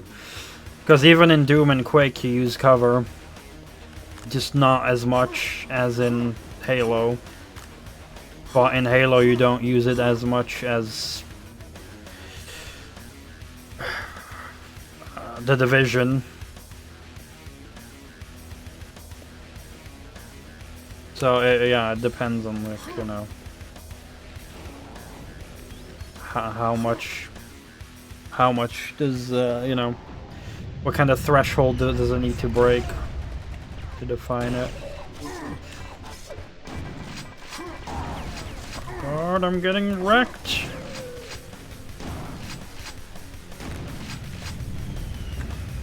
Yeah, we're having the typical discussions here, Nautilus, about game design philosophy. One of my favorite subjects. I like it.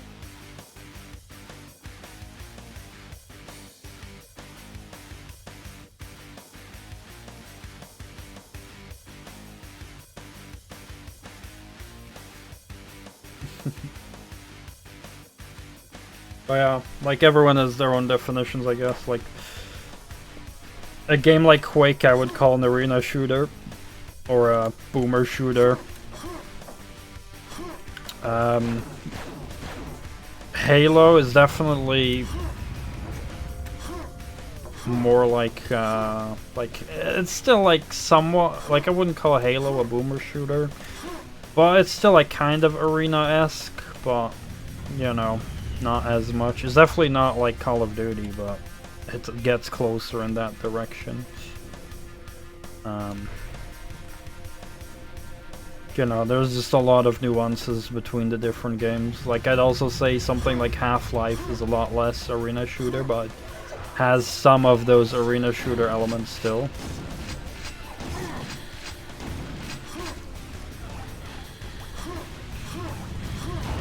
Oh shit! Oh shit! Okay, okay, this is the moment where we use the quad.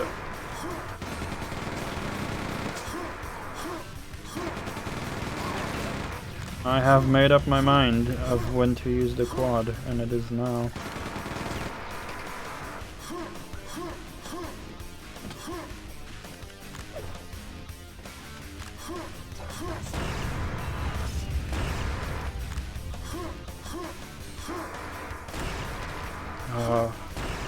Oh, I love quad and railgun.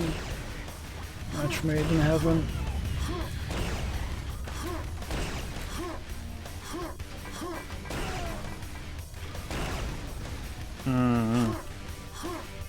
See, this is why I love Quake 2 especially. Quake 1 is very fun as well. But like, oh, just going around with a quad damage and just deleting enemies with the railgun. Oh, there's almost nothing that beats that.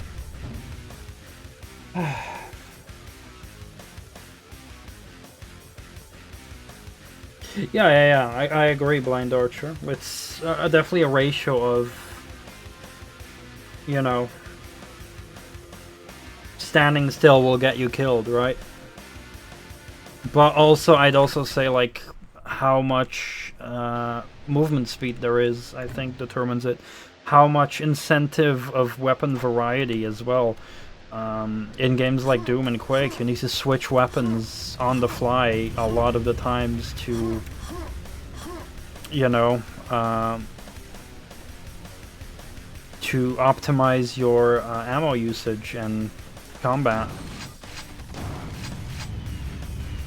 Whereas in other games, it doesn't really matter much, and you can like play through the game with one weapon or two. So yeah, there's a lot of factors.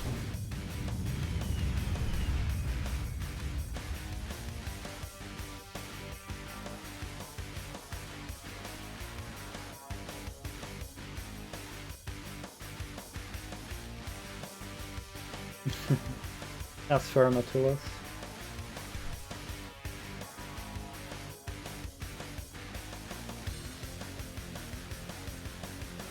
I might actually play Fair next month. I haven't done it yet, but it's been high on my list.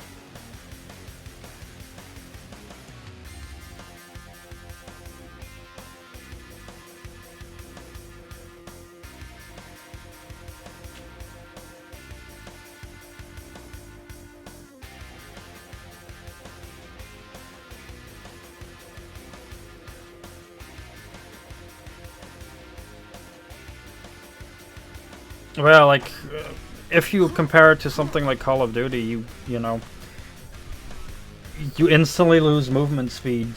So, you know, your speed will be even slower than this, because this is run. We got fastest is like, you know, the strafe jumping and stuff. You go super fast.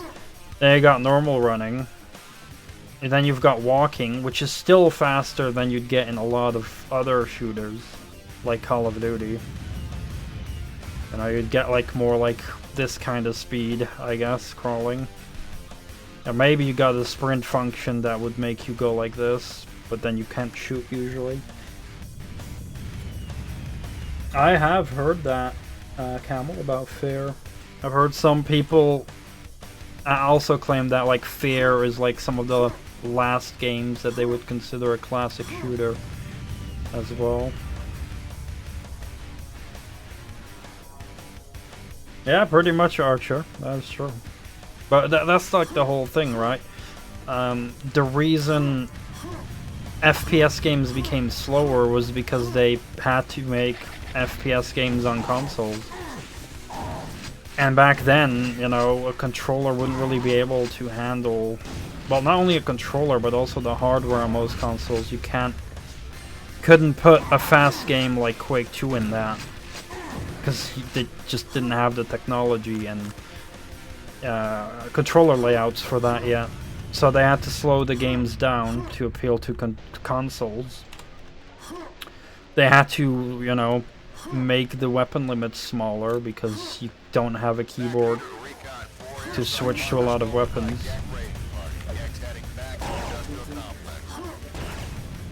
So yeah, blame consoles for FPS games getting, you know, slower, because that's literally the reason.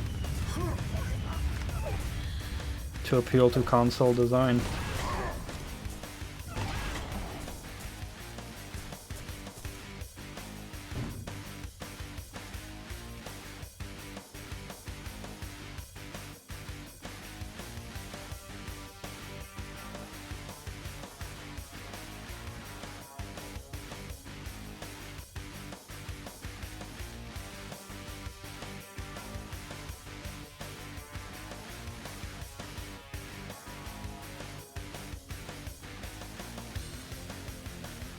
Quake 2 did have a console release.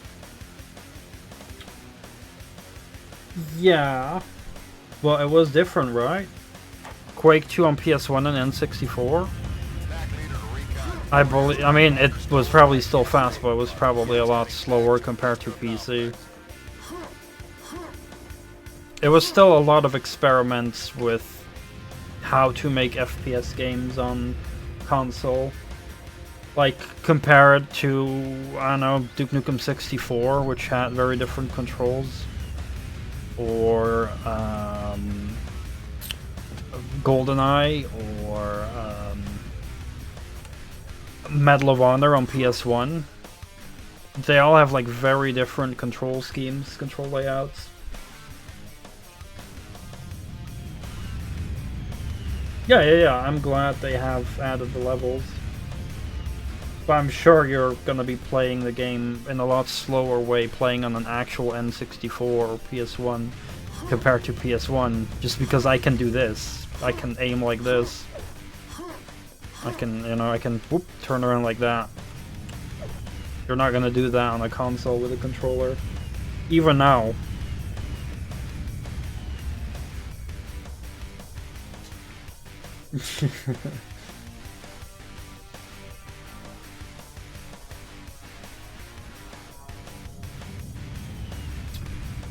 Yeah, there's some things that are like weapon switching is faster in Quake 1 because it instantly just swaps to a different weapon. Here you play an animation, so it's a bit slower. I do prefer the movement in Quake 2 to Quake 1. I just instantly feel comfortable with the movement. I don't know, Quake 1 always takes a little bit of getting used to. I don't know why. But I'm also a little bit biased because Quake 2 is the first Quake game I ever played, so this one's nostalgic for me as well.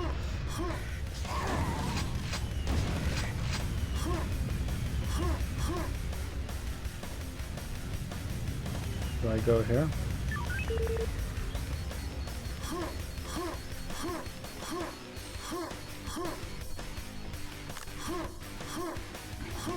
Oh, hello.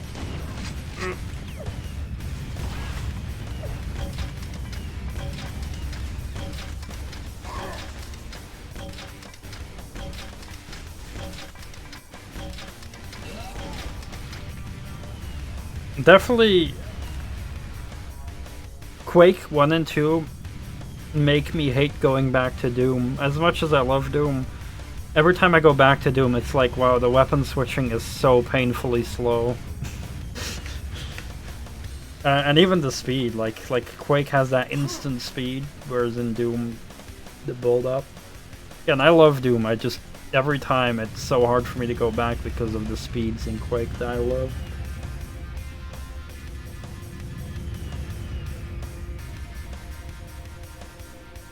Yeah, I have like a bunch of games listed for October, for Strongtober. So, like, I'm not gonna play all of them, but you know, these are the ones I have in mind. So, Resident Evil 2, I will start. Dead Space 2, Fear, DLC for Little Nightmares, Narcosis, Soma, Silent Hill, and Amnesia: The Dark Descent. I also want to play Hello Kitty on my birthday. This I'm gonna play on my birthday on PS2. And drink some wine while doing that. And I'm also gonna play Broforce co-op with a friend because that game got a new update. Yeah, OG Silent Hill. Not sure if I'll get to play it because again I won't play all of them, but I don't know, maybe I'll do like a poll or whatever, or it kind of depends what I'll be in the mood for, but like, those are like a list of games potential for October. Look, you have a new friend! Thank you for the follow, I appreciate that, Archer. Can't guarantee I'll play it, but, you know, it is on the list of potential games. I have it, like, bought, like, the PS1 version on the PS3 store. They sell, like, PlayStation 1 games, so... I recently finished RE1 for the first time, which was really fun. I really want to get to RE2, which I also have. And yeah, I do have Silent Hill 1, but I haven't played it yet.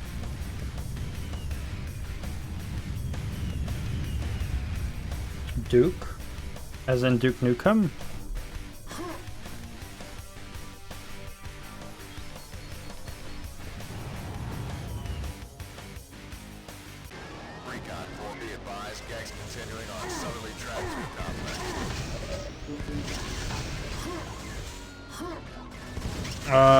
Not on the list for October.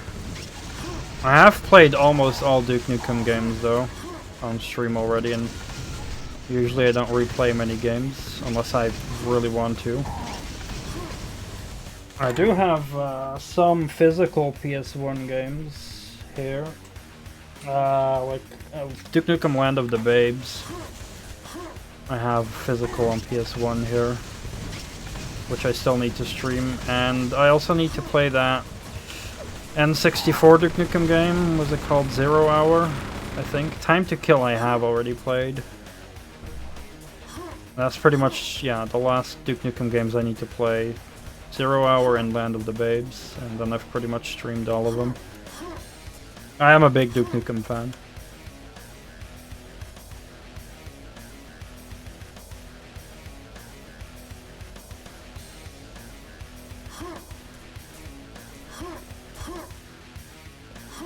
I think I should not have fallen down here.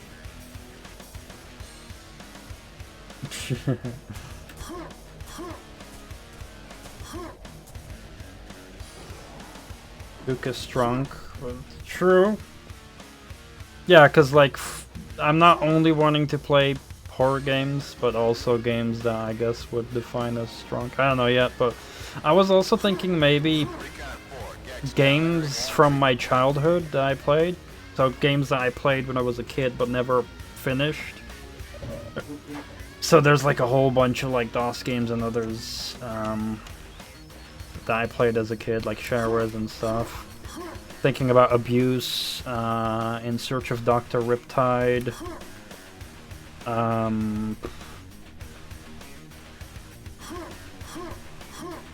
Chasm the Rift? No, there's a bunch of them. Teen Agent, that was a fun point and click game that I played a shareware of as well. I'm not the biggest point and click fan, but that's like a nostalgia thing for me, so.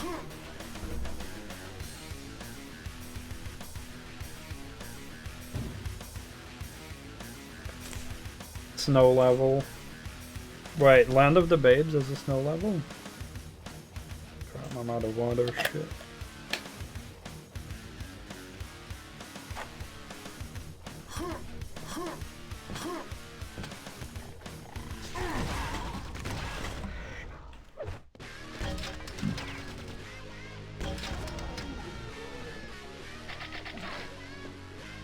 There is this fun tank game I have on PS2.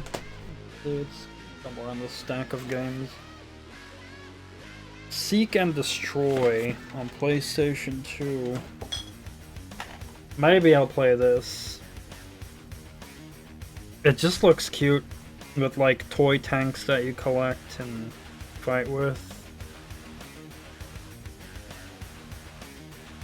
Never played it before, but yeah, Seek and Destroy it's called.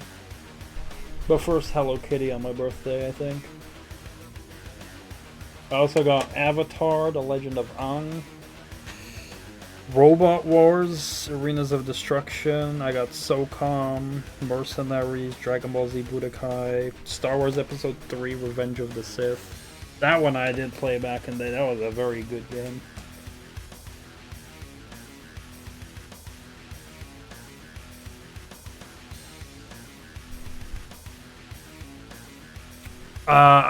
Snow in Duke 3D. Nuclear Winter, the worst Duke Nukem 3D expansion, has snow, of course.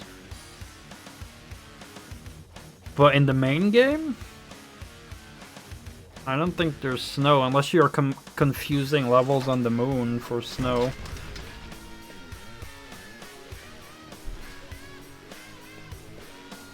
Like, I know Duke 3D inside out because that was actually my most played FPS game. Like, I have speedrun the first episode as well. I want to go back and speedrun the rest of the episodes and then learn to do a full speedrun. I'm not a regular speedrunner, like it's the only game I've ever tried speedrunning because I just love it and thought it would be cool. But I played Duke Nukem 3D a million times. I know that game inside out.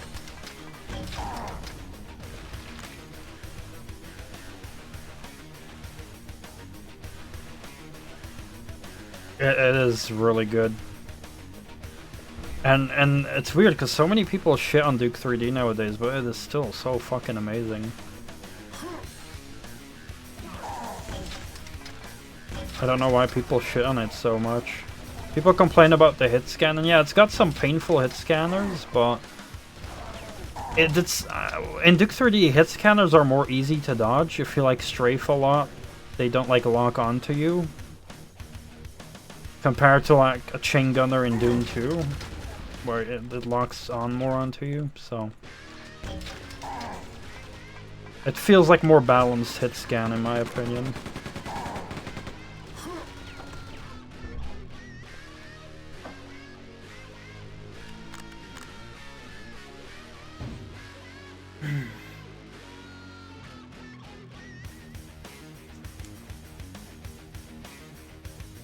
It does suck that the best version of Duke 3D you cannot buy, which is Megaton Edition. That was legit the best port or remaster of Duke 3D on PC. Now you can only buy the Cursed Randy port, which does have a very good episode, but just the port itself is meh. You could also just get it and then just use a source port like eDuke or whatnot. But I do have Megaton Edition on Steam, thankfully, but you can't buy that anymore. But that was a very good package.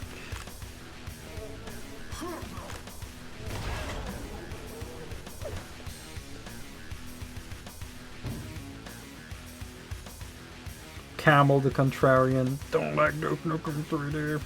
Fuck that game. You do like the trashy third-person PS1 Duke games. I played Time to Kill. It was janky. interesting, but a bit janky. Not the worst PS1 game I played. Land of the Babes I actually played as a kid at my cousin's house, so I have nostalgia for that one. So I'll probably enjoy that one more for the sake of nostalgia. Up until the level where you go underwater, that's where my cousin's copy would always freeze on the loading screen, so I never got past that level back then.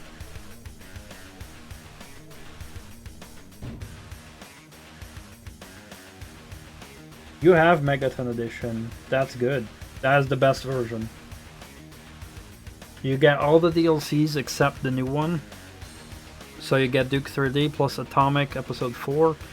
You get Nuclear Winter, which is the weakest expansion.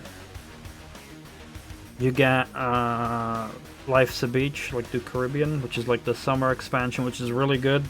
And you get Duke It Out in DC, which is also good in my opinion.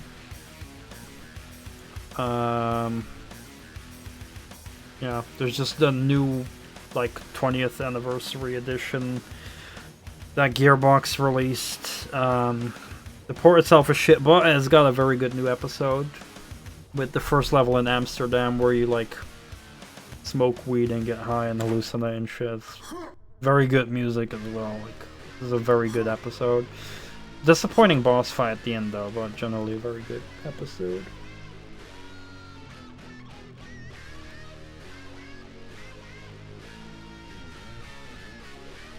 In general, the Bold engine, I mean, I guess Redneck Rampage is a bit shit, but Blood and Shadow Warrior are excellent. Like, Duke 3D, Blood, Shadow Warrior, oof, all three of them just almost perfection.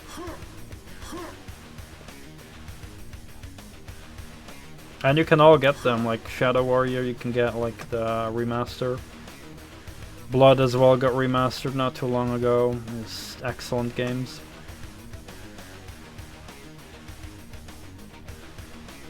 Land of the Babes is slightly better than Time to Kill. That's good. You'd expect that because that one came out later. And it's got Static X in the intro. I remember that. With Push It. Although it was like awkwardly slowed down.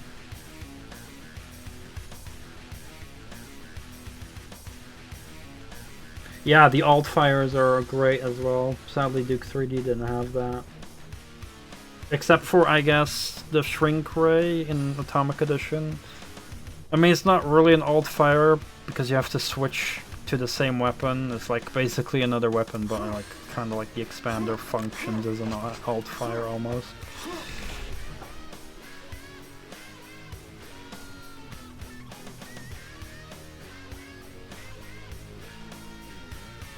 Wolfenstein. Wolf 3D and pretty much any other game based on that engine has not aged very well in my opinion.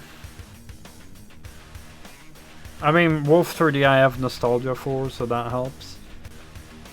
I've been playing Rise of the Triad because that got remastered and I'm not a big fan.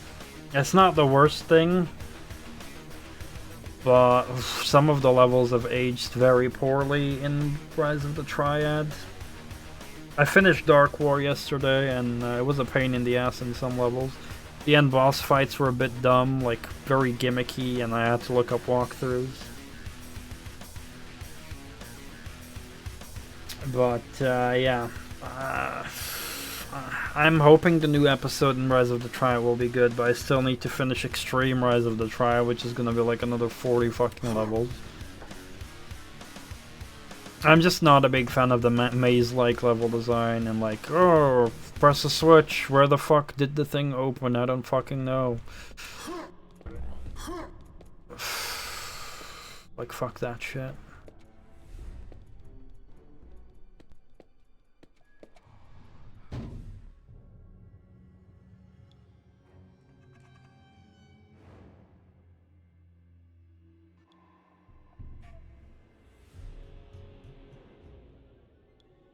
And like I enjoyed Marathon more than Rise of the Triad, I'd say, for the most part.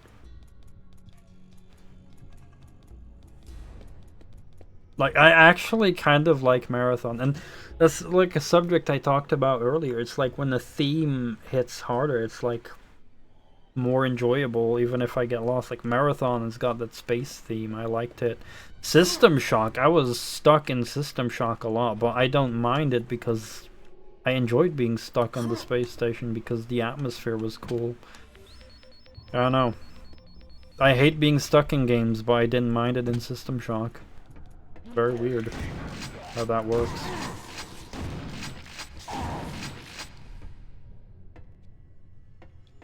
And System Shock has become like one of my favorite games.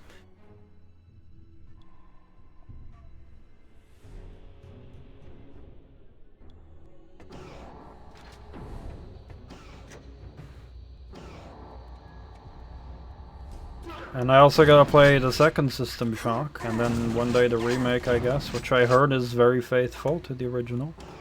But it just doesn't look like the atmosphere is as good as the original, because there's just some things you can't replicate.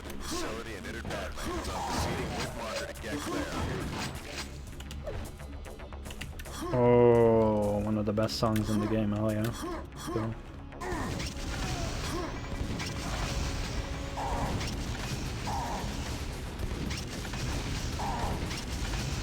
This song is like burned into my brain.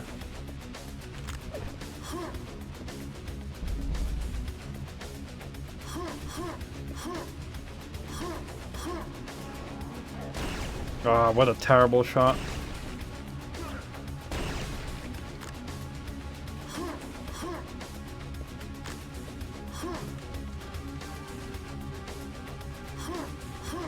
Decisions on where to go.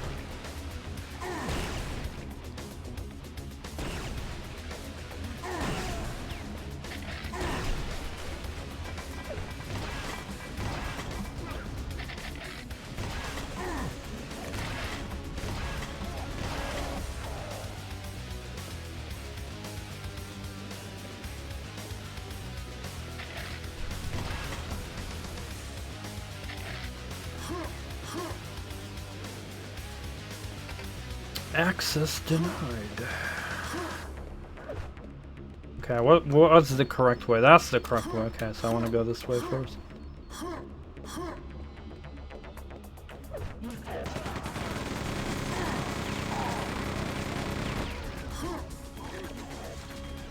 Oh, where did you come from? Oh. Alright, that opened. What the fuck is... Shit.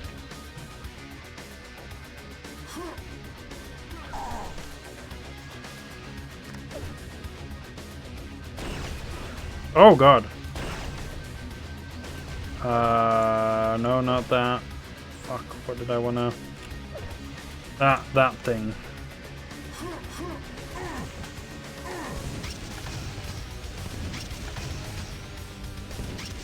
Okay, this thing is not that great for sniping, it seems. Lesson learned.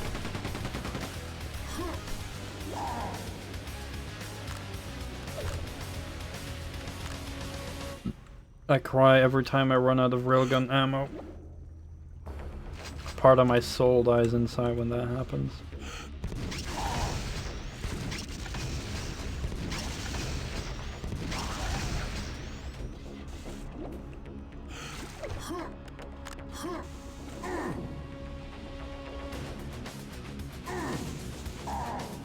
Bastards. Alright, I'll just get to those fucks later.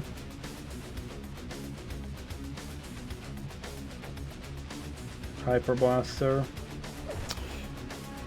Yeah, probably right. But I don't want to use it because shields, so... I guess I'll just take another route.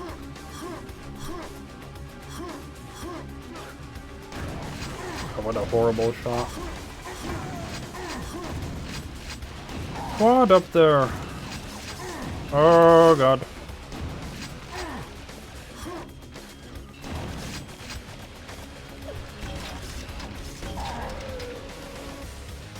Does anyone know, like, that jumping attack of these of these dudes.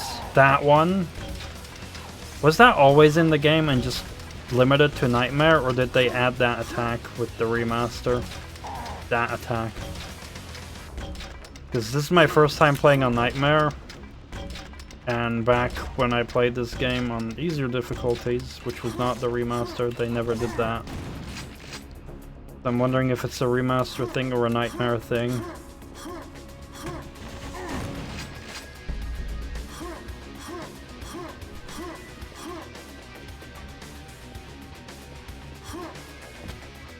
That switch is, yeah, not functioning.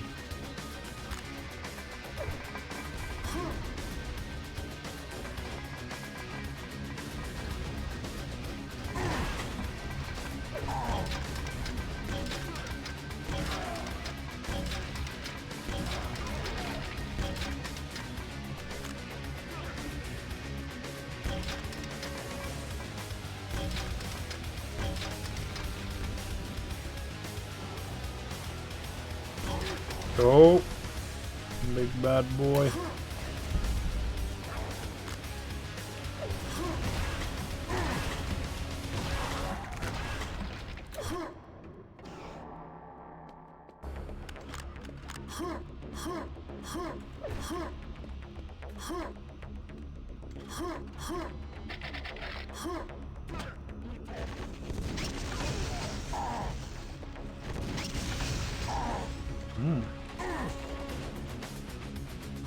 Ah, crap, I can't grab those now because I blew up the thing. Wait, can I push that? No, not anymore. I blow that up as well. I'm too trigger happy.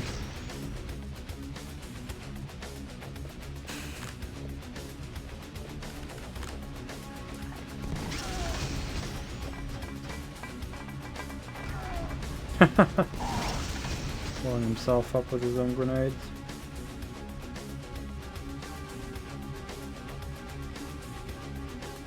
Are you gaming on a Chromebook?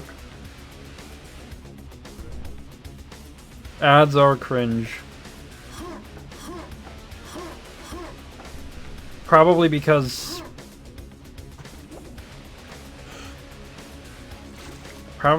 people are cringe, especially younger people nowadays. But maybe that's just me getting older. And ads have to appeal to them, so... yeah, I don't know. Maybe I'm just getting older, but ads didn't seem that cringe when I was younger, but... the hell do I know? I thankfully don't see many ads anymore. Because I use ad blocker. But when I do see them, yeah, they're pretty freaking cringe. It is, bad. Hey, get it, guy. Welcome. I can safely say that ad revenue on Twitch is... it only matters if you have thousands of viewers. So don't feel bad for using an ad blocker when you watch my stream. Just do it. Just do it.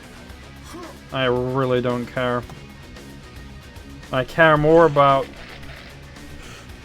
you having a good time and not being interrupted by ads than like getting a tenth of a penny every month from ads.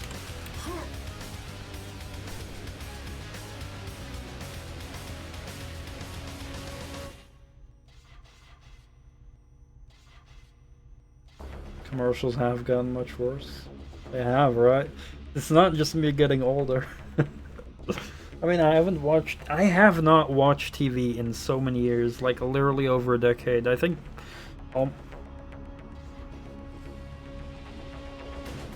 not 2 decades, I think, but I literally have not watched TV in so long. Anything I watch is either YouTube, Twitch, or like movies or TV shows on like Netflix or something. TV I never watch anymore. But, you know, sometimes when I visit other people and they have the TV on and they see commercials, it's also like, what the fuck is this cringe? Just, you know, hello fellow kids moments and whatnot. Lots of companies trying to relate with modern social media trends and whatnot. It's painful.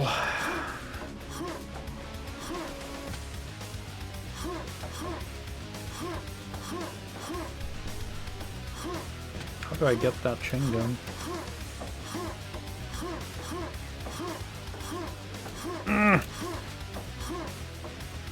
I guess I have to rocket jump, but I don't think that is worth it for the ammo, especially because I can grab it. Maybe I can't grab it because I'm full.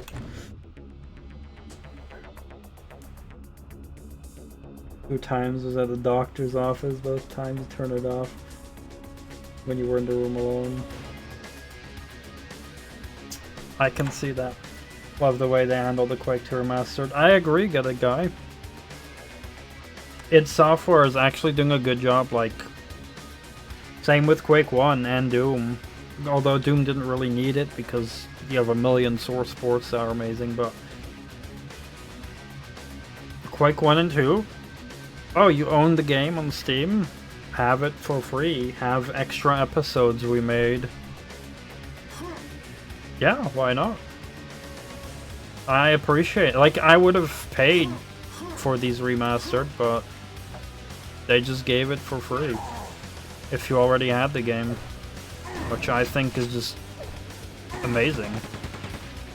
Which other studios can learn from. If not for free, at least give people who own the original like a discount, which also happened.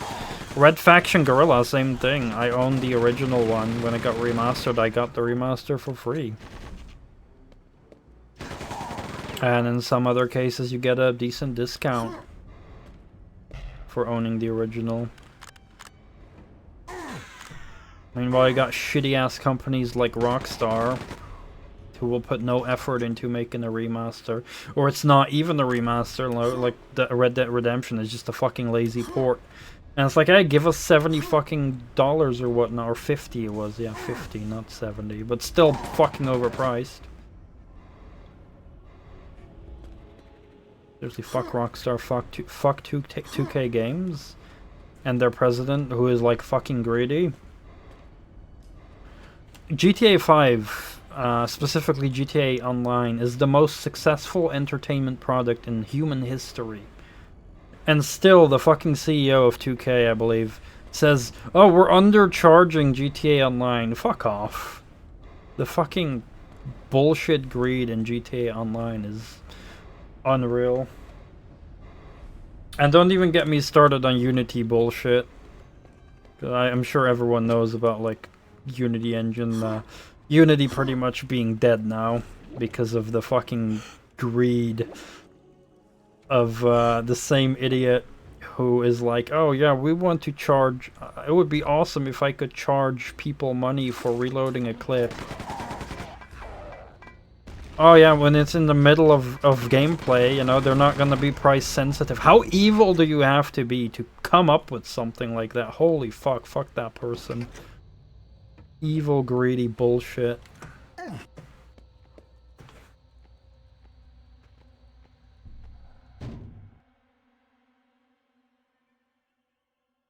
Imagine other companies handling their past. Yeah, exactly. I mean, at least Night Dive is remastering all the FPS games, so hopefully they keep that up.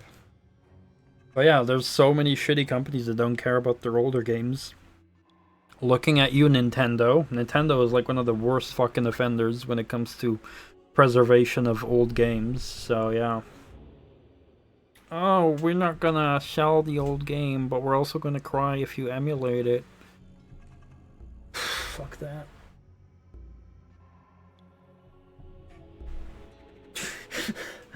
Jake Paul as the main character to promote the cover art. Wait, what? I didn't even hear about that.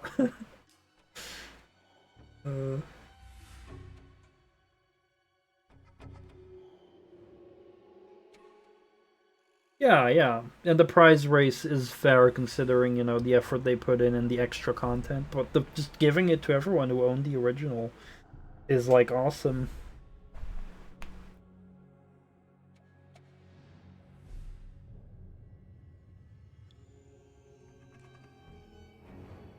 Yeah, exactly, mostly. I'm so happy, actually, because I guess for the ground floor staff at Unity, I feel bad because they don't have much of a say in it. That sucks for them.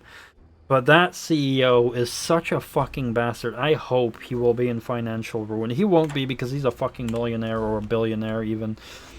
But I just get angry when people are that fucking corrupt and greedy.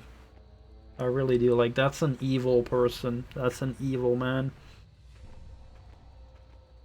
You gotta be really evil to just come up with the idea to think, oh, you know, we can maybe charge someone in the middle of gameplay to recharge their ammo. Because they're not price sensitive at that point. That's gonna be healthy for the industry. Like, oh. So evil.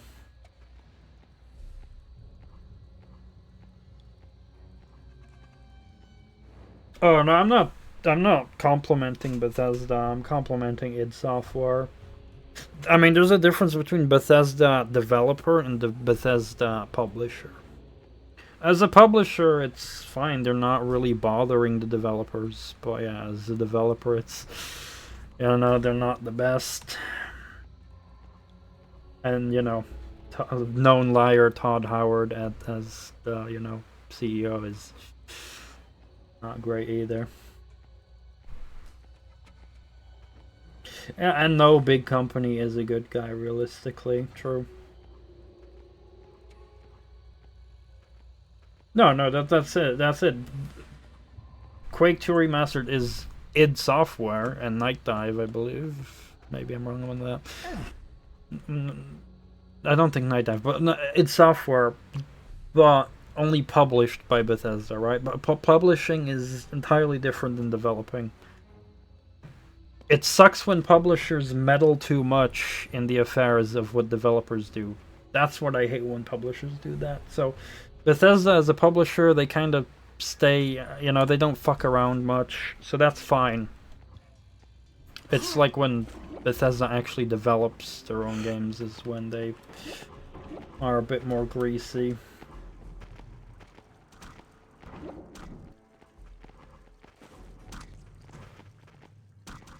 The only Bethesda game I truly love would be Fallout 3. Fallout 4 I liked, I wouldn't say love. And that's about it. Skyrim I haven't really played enough to give an opinion. I haven't played any of the other Elder Scrolls games either, so I can't give an opinion. I do know that the melee combat sucks in Skyrim, though. It feels like shit, because I did play it a bit. Melee combat did feel like shit.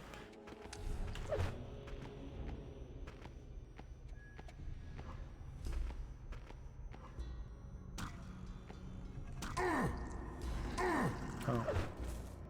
This guy did not allow me to reach chat.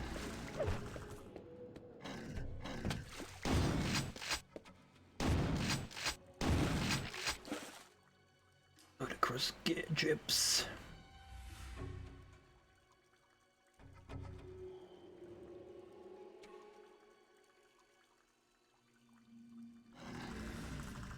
Oh yeah.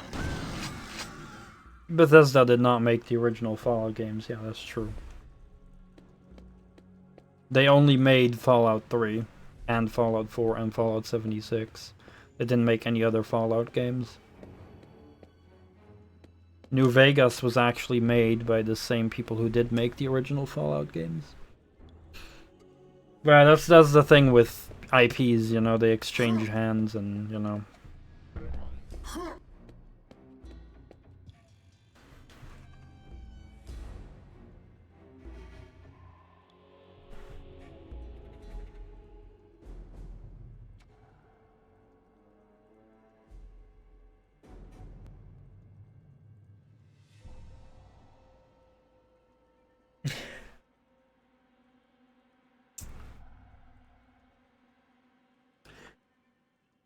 I mean, Fallout 76 was a dumpster fire. 4 was fun, but not really an RPG anymore.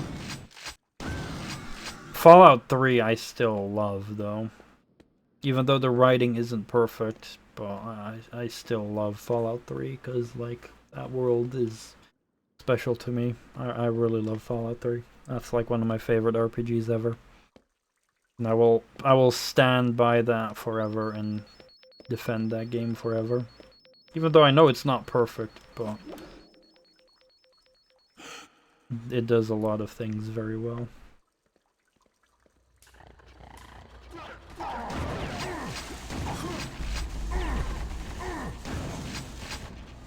Oh my.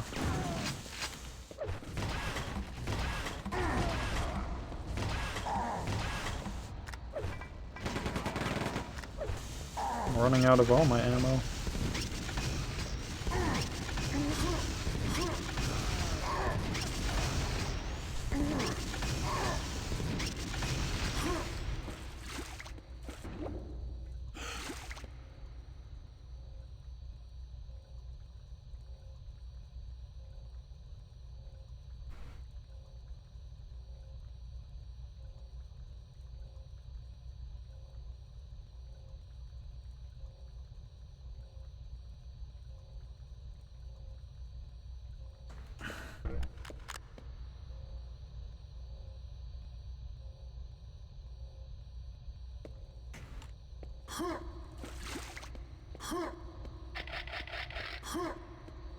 Alright, I'm getting very sleepy. I'm going on for way too long, so I'm gonna call it a night.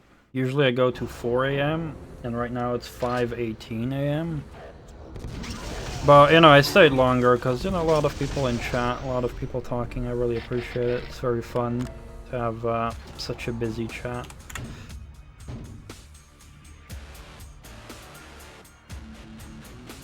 It's also a very good song. It's a lot slower, but it's a nice riff. Yeah, thank you everyone so much for coming over and all the talking. Really appreciate it. I'll be on again tomorrow. Same schedule, I'd say. You know, World of Tanks and Mario Lost Levels and Quake 2, I think. Wait a sec. What do I need to wait for?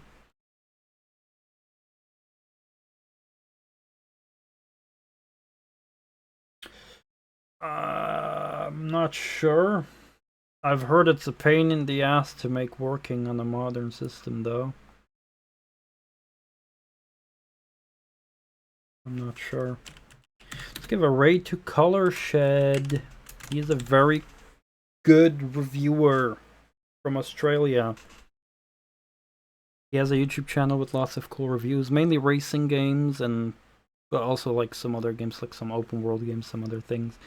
He is a very cool dude, very genuine, yeah, say hi to him if you want. And not a major pain, but requires something. Okay, well, as long as I can use the PC Gaming Wiki, then it won't be a problem. I'll have to see if I can get it. But yeah, thank you all so much for all the chats. Really fun. Hope you have a wonderful weekend, and I'll be on again tomorrow. Have a wonderful day.